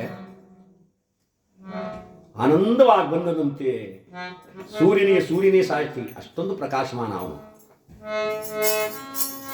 ಇನ್ನೇನು ಆ ರಥದಿಂದ ಕೆಳಗಿಳಿಯಬೇಕೋ ಏನೋ, ಇಲ್ಲಿ ಮಲಗಿದ್ದ ಮಗು ಆ ಸೂರ್ಯದೇವನ ಕಡೆ ನೋಡ್ಬಿಟ್ನಂತೆ. ಇವನು ಯಾಗಿದ್ದ ಹುಟ್ಟಿದಾಗ ಸಣ್ಣ ಸಣ್ಣ ಕಿರುಜಡೆ, ಕಪ್ಪು ರೂಪ, ವಿಕಾರವಾದ ರೂಪಿನ ಅವತಾರ ಮಾಡಿದ್ನಲ್ಲ, ಸೂರ್ಯದೇವನಿಗೆ ಅನಿಸ್ತಂತೆ ಇವನು ನನ್ನ ಮಗನೇ, ಇಷ್ಟೊಂದು ತೇಜೋ ವಿರಾಜಕನಾದ ನನಗಿಂತ ಮಗನೇ ಎಂದಂದುಕೊಂಡನು ಏನೋ ಮನಸ್ಸಿನಲ್ಲಿ. ಘೋರವಾದ ದೃಷ್ಟಿಯನ್ನು ಬೀರ್ಬಿಟ್ನಂತೆ ತಂದೆ ಮೇಲೆ. ರಥದಲ್ಲಿ ಕುಳಿತಿರುವಾಗಲೇ ಸೂರ್ಯನಿಗೆ ಕುಷ್ಠರೋಗ ಬಂದ್ಬಿಡ್ತು. ಕುಷ್ಠರೋಗ ಅಂದ್ರೆ ಹಾಗೆ ಇಡೀ ಮೈಯೆಲ್ಲ ರಕ್ತ, ಕೀವು, ಗತ ಗತ ಗತ ಅಂತ ವಾಸನೆ ಮಾಡ್ತಾ ಇದ್ದಾನೆ. ರಥದಲ್ಲಿ ಕುಳಿತಿದ್ದ ಸಾರಥಿ 2 ಕಾಲುಗಳು ಬತ್ತು ಹೋದು ಅವನು ಎಳವನಾಗ್ಬಿಟ್ಟ. ರಥಕ್ಕೆ ಕಟ್ಟಿದ್ದ ಸಪ್ತಾಶ್ವಗಳ ಕಣ್ಣು ಕಾಣದೆ ಅವು ಕುರುಡಾಗ್ಬಿಟ್ಟ. ಇಡೀ ಪ್ರಪಂಚವೇ ಅಂಧಕಾರ. ಸೂರ್ಯ ಹುಡ್ತಿದ್ರೆ ನೀನ್ ಮಾಡುತ್ತೆ, ಇಡೀ ಬ್ರಹ್ಮಾಂಡವೇ ಅಂಧಕಾರ ಕತ್ತಲಾವರಿಸ್ಬಿಡ್ತು. ಹಗಲು ಯಾವುದು ಇರ್ಲೆ ಯಾವುದು ಒಂದೂ ತಿಳಿತಾ ಇಲ್ಲ. ಜಗತ್ತೇ ಏರುಪೇರಾಗ್ತಾ ಇದೆ. ಪೂಜೆ ಪುರಸ್ಕಾರಗಳಿಲ್ಲ. ಹಕ್ಕಿ ಪಕ್ಷಿಗಳೆಲ್ಲ ದಿಕ್ಕು ತಪ್ಪಿ ಓಡಾಡುತ್ತಾ ಇವೆ. ಆ ಸೂರ್ಯ ಚಂದ್ರನ ಒಂದು ಹಿಡಿತ ತಪ್ಪೋಗ್ಬಿಟ್ರೆ ಈಗಲೂ ಅಷ್ಟೇ ಭೂಮಿ ಏರುಪೇರಾಗ್ಬಿಡ್ತದೆ. ಅವಾಗಲೇ ನಾವು ಪ್ರಳಯ ಅಂತ ಅನ್ಕೋಬೇಕು. 2030 ಮುಂದುವರಿತದಂತೆ, 40 ತಳ್ಕಾಗ್ಬಿಡ್ತದಂತೆ. ಜಗತ್ತಿನ ಅವಯವಗಳು ವ್ಯತ್ಯಾಸ ಯಾವಾಗ ಆಗುತ್ತೋ ಆಗ ಪ್ರಳಯ ಖಂಡಿತ. ಹೀಗಾಗಿರುವಾಗ ದೇವತೆಗಳ ಕಂಪನ ಕಡೆಗಡೆ ನಡುಗ್ತಾ ಇದ್ದಾರೆ. ಯಾಕೆ ಈ ಪ್ರಪಂಚಕ್ಕೆ ಈ ಕಷ್ಟ? ನಾರದರು ಬಂದು ಹೇಳ್ತಾ ಇದ್ದಾರೆ, ಸ್ವಾಮಿ ಇದು ಯಾರ ಕಷ್ಟವಲ್ಲ. ಭಗವಂತ ಶನೇಶ್ವರ ಸ್ವಾಮಿ ತಂದೆ ಮೇಲೆ ದೃಷ್ಟಿ ಬಿಟ್ಟಿದ್ದಾನೆ. ಅವನು ಕ್ರೂರವಾದ ದೃಷ್ಟಿಯನ್ನು ಸಹಿಸಲಾರದಂತ ಸೂರ್ಯದೇವನಿಗೆ ಕುಷ್ಠರೋಗ ಬಂದಿದೆ. ಬನ್ನಿ ಮೊದಲು ಆ ಶನೇಶ್ವರ ಸ್ವಾಮಿಯನ್ನು ಬೇಡ್ಕೊಳ್ಳೋಣ, ಲೋಕ ಕಲ್ಯಾಣವಾಗಲಿ ಎಂದಾಗ ಮಹೇಶ್ವರ, ವಿಷ್ಣು, ಬ್ರಹ್ಮದೇವ, ನಾರದರು, 300 ಕೋಟಿ ದೇವತೆಗಳು ಕೂಡ ಈ ಭಗವಂತ ಯಾರೋ ಈ ಶನೇಶ್ವರ ಸ್ವಾಮಿ ಇದ್ದೆಡೆಗೆ ಬಂದು ಎಲ್ಲರೂ ಕೈ ಮುಗಿದು ನಿಂತಿದ್ದಾರಂತೆ. ದೇವದೇವ, ದಯಾಮಯ, ಶನೇಶ್ವರ ಸ್ವಾಮಿ ದಯ ಮಾಡಪ್ಪ, ಲೋಕವನ್ನು ಉದ್ಧಾರ ಮಾಡು, ಜಗತ್ತನ್ನ ಉಳಿಸು, ಅಳಿಸಬೇಡ ಅಂತ ಎಲ್ಲ ಯಾವ ರೀತಿಯಲ್ಲಿ ಬೇಡ್ಕೊತಾ ಇದ್ದಾರೆ. ದಯ ಮಾಡೋ ಶನಿದೇವ, ದೇವರ ದೇವ ಕೃಪೆ ಮಾಡೋ ಮಹಾದೇವ, ದಯ ಮಾಡೋ.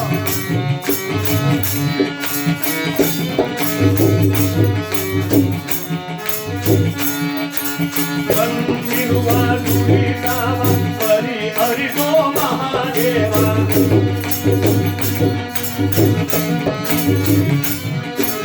ಬಂದಿರುವ ದುರಿತ ಪರಿಹರಿಸೋ ಮಹಾದೇವ, ಬಂದಮ್ಮ ಕಾಪಾಡೋ ದೇವರ ದೇವ ದಯ ಮಾಡೋ ಜನಿ ದೇವ, ದಯ ಮಾಡೋ ಜನಿ ದೇವ, ದೇವರ ದೇವ ಕೃಪೆ ಮಾಡೋ.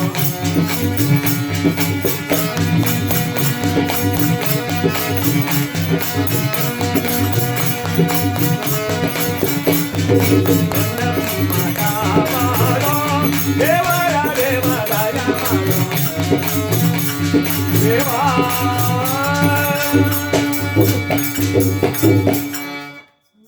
ನಿನ್ನಿಂದ ಜಗತ್ತು ಉದ್ಧಾರವಾಗಬೇಕು. ಶನಿ ತಂದೆ ಮೇಲೆ ಬಿಟ್ಟಿರ್ತಕ್ಕಂಥ ದೃಷ್ಟಿಯನ್ನು ನಿಂತೆಗೆದುಕೋ. ಜಗತ್ತಿನಲ್ಲಿ ಬೆಳಕು ಆವರಿಸಲಿ, ಲೋಕ ಉಳಿಯಲಿ, ಶಾಂತನಾಗ ಪರಮಾತ್ಮ ಅಂದಾಗ ಇವರ ಭಕ್ತಿಗೆ ಪರವಶನಾದ ಆ ಶನೇಶ್ವರ ಸ್ವಾಮಿ ತನ್ನ ತಂದೆ ಮೇಲೆ ದೃಷ್ಟಿಯನ್ನು ಹಾಗೆ ಹಿಂದೆ ಕರ್ಕೊತಾನೆ. ಜಗತ್ತಿನ ಸೂರ್ಯ ಹುಟ್ಟಿ ಸೂರ್ಯ ಮುಳುಗಲು ಆರಂಭಿಸಿದ. ಜಗತ್ತು ಉದ್ಧಾರವಾಯಿತು ಅಂತ ಮಹಾಮಹಿಮ ಸ್ವಾಮಿ ಈ ಶನಿದೇವ ಅಂತ ಸತ್ಯರ್ವತ ಮಹಾರಾಜನಿಗೆ ಆ ಪಶುಪತ ಶಾಸ್ತ್ರಿ ಬ್ರಾಹ್ಮಣೋತ್ತಮ ಹೇಳುತ್ತಾ ಇದ್ದಾನೆ. ನ್ಯಾಯ, ನೀತಿ, ಸತ್ಯ, ಧರ್ಮವನ್ನ ಹಳೆದು ತೂಗುವಂತಹ ಧರ್ಮಪ್ರಭು ಯಾರು? ಸತ್ಯರ್ವತ. ಇದ್ಯಾವ ನ್ಯಾಯ, ಇದ್ಯಾವ ಧರ್ಮ?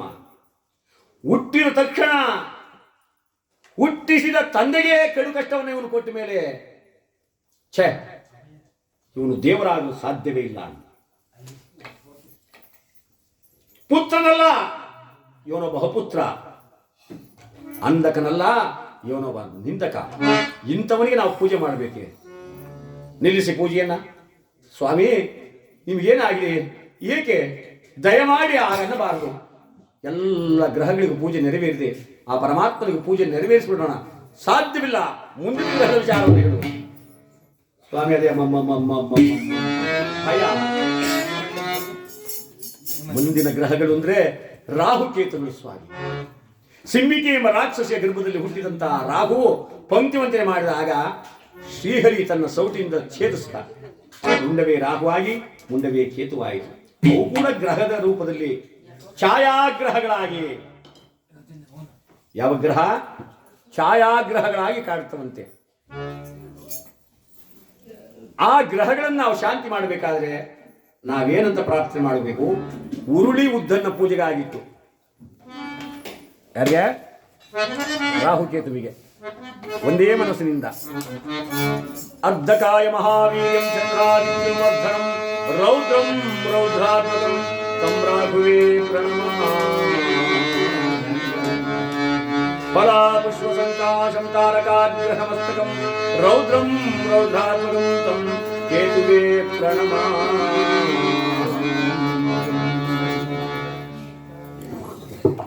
ರಾಹುಕೇತುಗಳ ಪಾದಾರವಿಂದಕ್ಕೆ ಗೋವಿಂದ. ರಾಹುಕೇತುಗಳ ಪಾದಾರವಿಂದಕ್ಕೆ ಗೋವಿಂದ. ರಾಹುಕೇತುಗಳ ಪಾದಾರವಿಂದಕ್ಕೆ ಗೋವಿಂದ. ಹರ ನಮ ಪಾರ್ವತಿ ಪದಯೇ.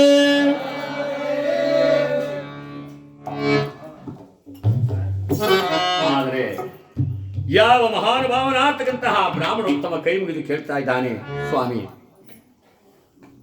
ಎಲ್ಲ ಗ್ರಹಗಳ ಪೂಜೆ ಮುಕ್ತಾಯವಾಗ್ತಾ ಇದೆ, ಸಾಂಗೋಪಾಂಗವಾಗಿ ನೆರವೇರಿದೆ, ಶನಿದೇವರಿಗೂ ಪೂಜೆಯನ್ನು ಮಾಡಿಬಿಡೋಣ ಅಂದ್ರೆ ನಕ್ಕನಂತೆ ಸತ್ಯರ್ವತ.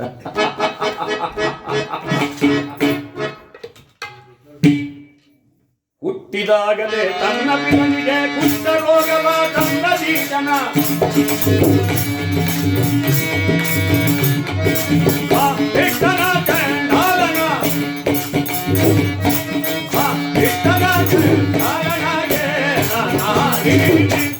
ಜನವರೆಗೆ ಬಯಸಿದರೆ ತನ ಮನವು ನಲ್ಲದಿರೋ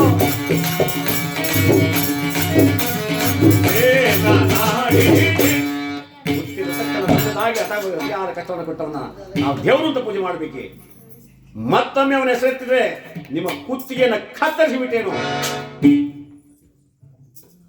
ಬ್ರಾಹ್ಮಣೋತ್ತಮ ಗಡ ಗಡ ಗಡ ಗಡ ಗಡಕ್ತಾ ಇರುತ್ತದೆ. ಮಹಾರಾಜ,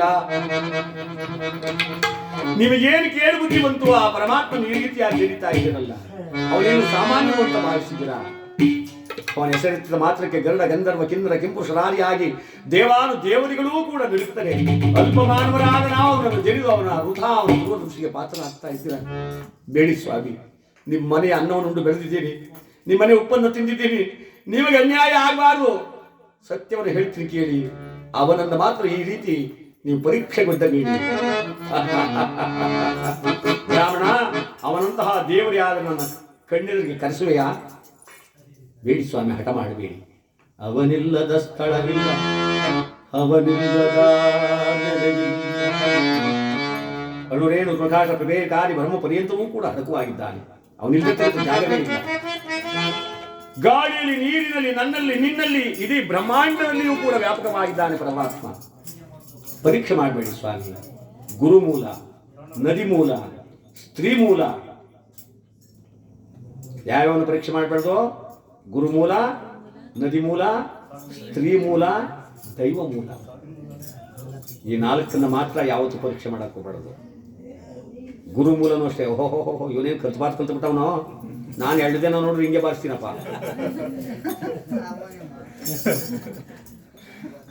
ಇವನು ಯಾವ್ದು ದೊಡ್ಡ ಗುರು? ಗುರು ಅಲ್ಲ ಇವನು, ಗುರು.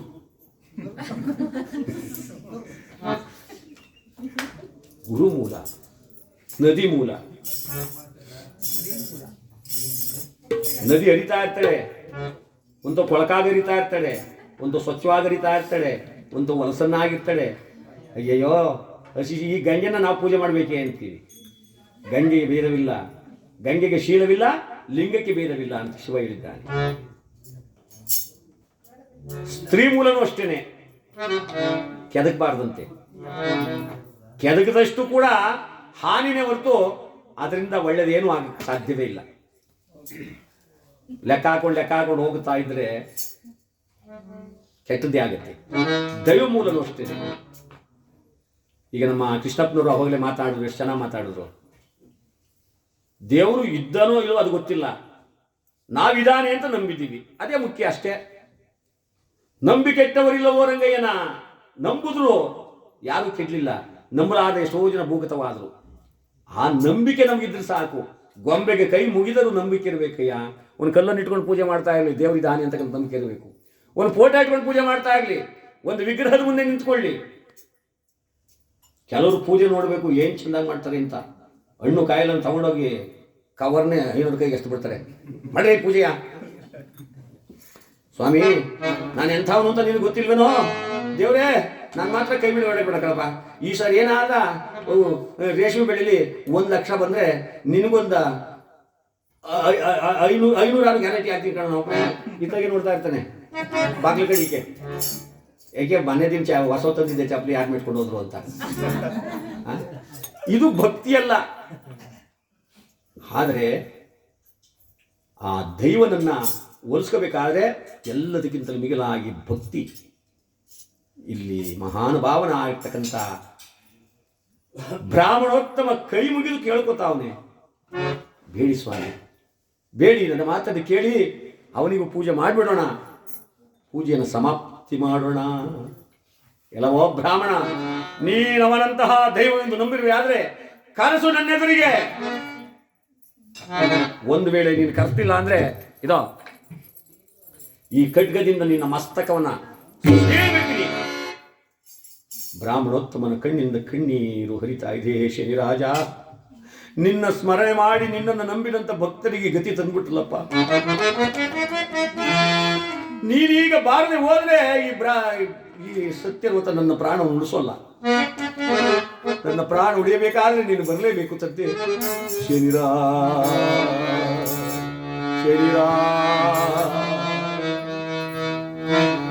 ಅಂತರಿಕ್ಷದಲ್ಲಿ ಪರಮಾತ್ಮ ಸಂಚಾರ ಮಾಡ್ತಾ ಇದ್ದಾನೆ. ಕಾಕಾ ವಾಹನ ಇಲ್ಲಿ ತೋರಿಸುವ ಶನಿಯನ್ನ ಅಂತ ಗರ್ಜನೆ ಮಾಡ್ತಾ ಇದ್ದಾನೆ ಸತ್ಯವತ. ಬ್ರಾಹ್ಮಣೋತ್ತಮ ತಂದೆ ಶನಿ ದೇವ ನಿನ್ನ ಮನದಾರ ಪೂಜಿಸುವೆ.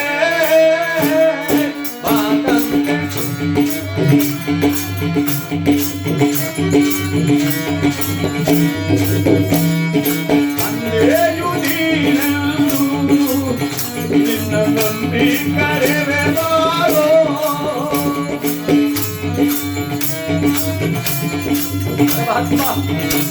ದೇವ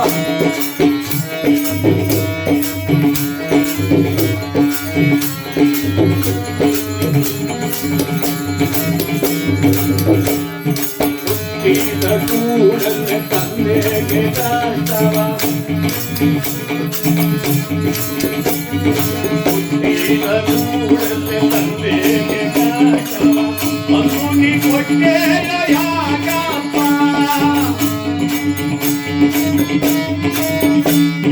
ಹುಟ್ಟಿದ ಕೂಡಲೇ ತಂದೆಗೆ ಕಷ್ಟವ, ಮಗುನಿ ಕೊಟ್ಟೆನ ಯಾಕಪ್ಪ. ಕರೆದಾಗ ಬರಬಾರದೆ ನನ್ನ ಮೊರೆ ಕೇಳದೆ ದೇವರೇ.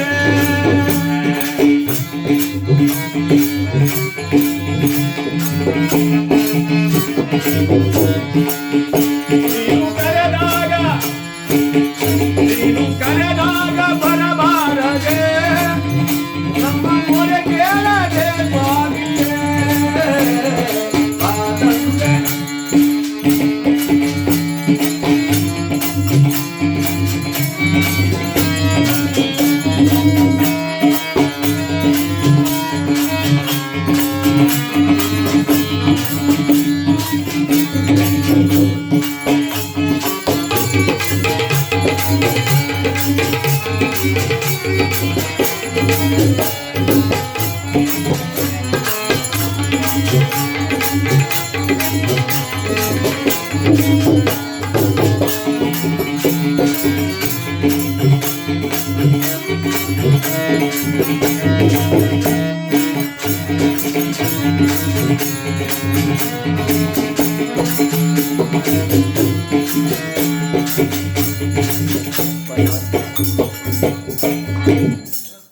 ಬರದಿದ್ದರೆ ನನ್ನ ಪ್ರಾಣ ಉಳಿಯಲಾರದಂತೆ ಬೇಗ ಬಂದು ಈ ಬಡವನ ಪ್ರಾಣವನ್ನು ಕಾಪಾಡು.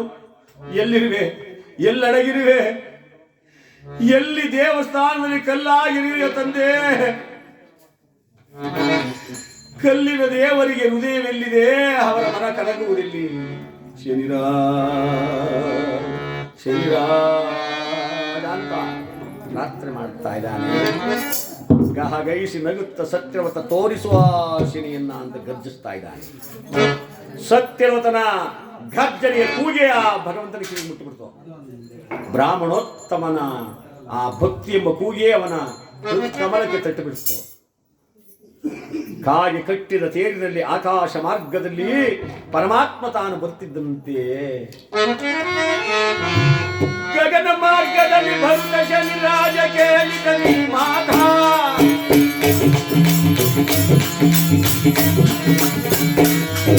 ಗರ್ವದಿಂದಯವ ಹರತನ ಗರ್ವ ಭಂಗ ಮಾಡಲು ನಾನಾಗ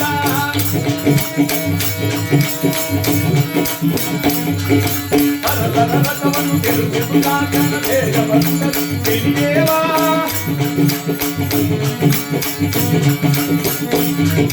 ಬೇಗ ಬಂದನ ಮಗದೇವ ಆಗ ಬಂದನ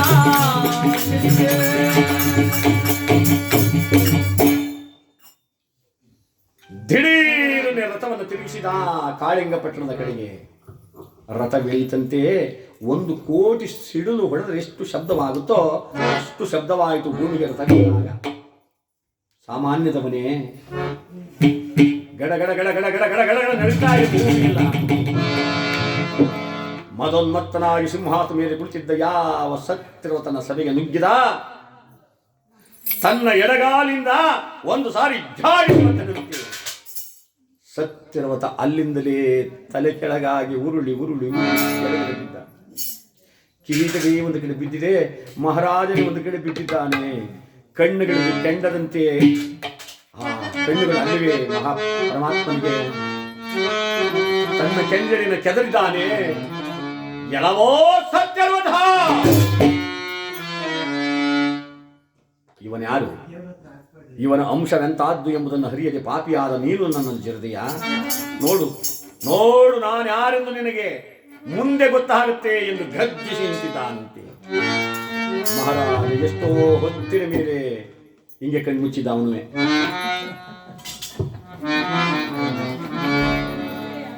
ಭಗವಂತ ಬಂದಂತ ರಭಸಕ್ಕೆ ಕಣ್ಣು ಮುಚ್ಚಿಬಿಟ್ಟ. ಎಷ್ಟೋ ಹೊತ್ತಿನ ಮೇಲೆ ಚೇತರಿಸಿಕೊಂಡು ಒಡೆಯನ ಅಳಿಬೀರು ಬೇಡಿದನೋ.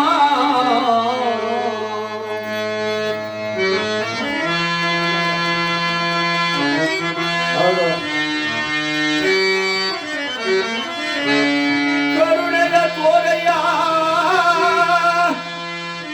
ದೇವಾ,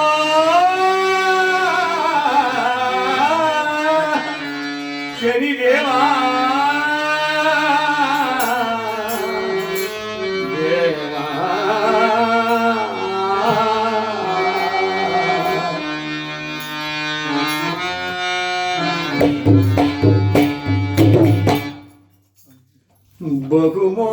ಬಹುಮೋಸ ಪರಗ ಎಂತೋ ಆಹಾ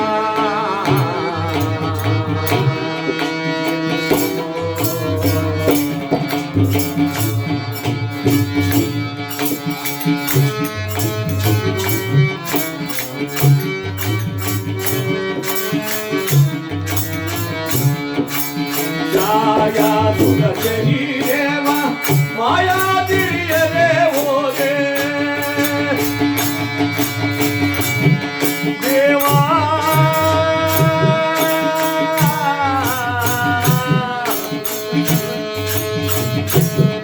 ದೇವಾ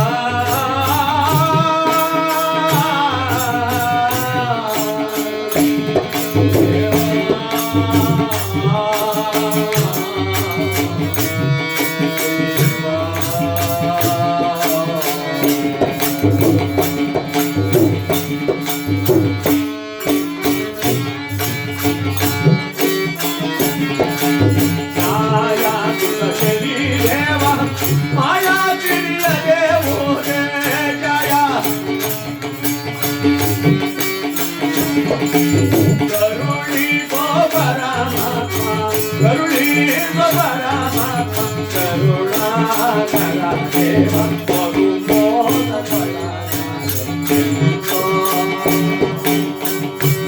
ಆಹಾ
ಮಹಿಮೆ, ನಿನ್ನ ಮಾಯೆ ನಾನರಿಯದೆ ಜರಿದು ವೃತ ಪಾಪಿ ಆಗ್ಬಿಟ್ಟೆ.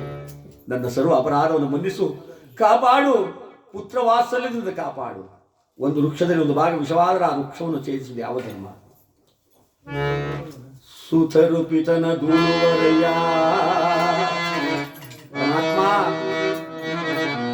ಆ ಪಿತನು ಸುತನ ದೂರುವರಯ್ಯ. ಮಕ್ಕಳನ್ನ ಯಾವ ತಂದೆ ತಾಯಿಗಳು ಮನೆಯಿಂದ ಹೊರಗೆ ನೋಕಲ್ಲ, ಆದರೆ ಆ ಮಕ್ಕಳು ಬೇಕಾದ್ರೆ ತಂದೆ ತಾಯಿಗಳನ್ನ ಹೊರಗೆ ನೋಡ್ಬಿಡ್ತಾರೆ. ಜಗತ್ತಿಗೆ ಬಂದು ನೀವು ತಂದೆ ಹೋಗ್ಬಿಡ್ತಾರೆ, ಹೇಳೋದು ಇಲ್ಲ ಕೇಳೋದು. ಯಾಕೆ ಇವನ ಹತ್ರ ಇದ್ರೆ ಸಾಕು ಅಂತ ಇವ್ರಕ್ಕೆ ಹೋಗ್ತಾ ಇರ್ತಾರೆ. ಯಾವಾಗಲೂ ಲೊಟಕ್ತಾ ಇರ್ತಾನೆ. ಈ ಮುಂದಿನ ನಮಗೇನು ಕೆಲಸ ನಡೆಯತ್ತೆ? ಬೆಂಗಳೂರು ಕಡೆ ಅಂತ ತವಳೆ ಬೇಗ ನಿನ್ಗೆ ಹೆಂಗೋ ಆಧಾರ್ ಕಾರ್ಡ್ ಒಂದು ತಗೋ, ನೀವು ಬಸ್ ಚಾರ್ಜ್ ಇಲ್ಲ. ಏನ್ರಿ ಆಧಾರ್ ಕಾರ್ಡ್ ಬಿದ್ದುಬಿಟ್ರೆ ಎಲ್ಲಿ ಬೇಕಾದ್ರೂ ಓಡಾಡ್ಬೋದು ಇವರು. ಕರ್ನಾಟಕ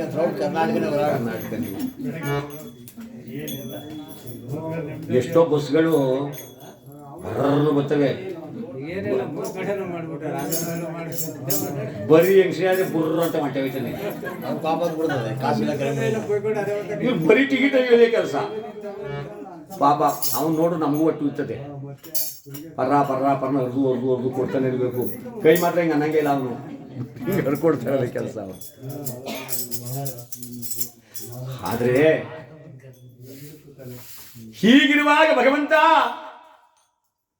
ಜಗತ್ತಿಗೆ ನೀನೊಬ್ಬ ತಂದೆಯಪ್ಪ, ನಾವೆಲ್ಲರೂ ನಿನಗೆ ಮಕ್ಕಳ ಸಮಾನ. ಪುತ್ರ ವಾತ್ಸಲ್ಯ ನಮ್ಮನ್ನು ನೋಡು, ಕಾಪಾಡುವಂತ ಪಾದವನ್ನು ತಪ್ಪಿಕೊಂಡ್ರೆ ಪರಮಾತ್ಮ ನಕ್ಕ. ಭೂಲೋಕದ ಜನ ಎಷ್ಟು ಬುದ್ಧಿವಂತರಯ್ಯ. ಕಂಕಳಲ್ಲಿ ದೊಣ್ಣೆ, ಕೈಯಲ್ಲಿ ಶರಣಾರ್ಥಿ. ಹಾಡುವಾಗ ಏನೇನು ಬೇಕು ನಾನು ಹಾಡಿ ಈಗ ನನ್ನನ್ನು ಮನ್ನಿಸು, ನನ್ನನ್ನು ಕಾಪಾಡಿ ಕೇಳುವರು ಯಾರು? ನಿನ್ನನ್ನೀಗ ಮನ್ನಿಸುವುದಿಲ್ಲ. ಮನುಷ್ಯನಿಗೆ ರಾಜ್ಯ ಮದ, ಯೌವನ ಮದ, ರಕ್ತ ಮದ, ಹಣ ಮದ, ಎಲ್ಲ ಮದಕ್ಕಿಂತಲೂ ನಿನಗೆ ಮಿಗಿಲಾದ್ದೆ ರಾಜ್ಯ ಮದ. ಅಂತಹ ನಿನ್ನ ರಾಜ್ಯವನ್ನು ಪರಪಾಲನಾಗಿ ಮಾಡಿ ಈ ಪ್ರಪಂಚದಲ್ಲಿ ಇರೋ ಸಾಯವೆಂಬಂತ ಹೀನವಾದ ಕಷ್ಟವನ್ನು ನಾನು ಕೊಡುತ್ತಿದ್ದ ಪಕ್ಷದಲ್ಲಿ ನಾನು ಶನಿದೇವನೇ, ಛಾಯಾಸುತನೇ, ನೋಡು. ಶ್ರೀಮದ್ರಮಾರಮಣ ಗೋವಿಂದ, ನವಗ್ರಹಮಾನಕ್ಕೆ ಗೋವಿಂದ, ಭಕ್ತರುದ್ಧಾರ ಮಾಡೋ ಗೋವಿಂದ.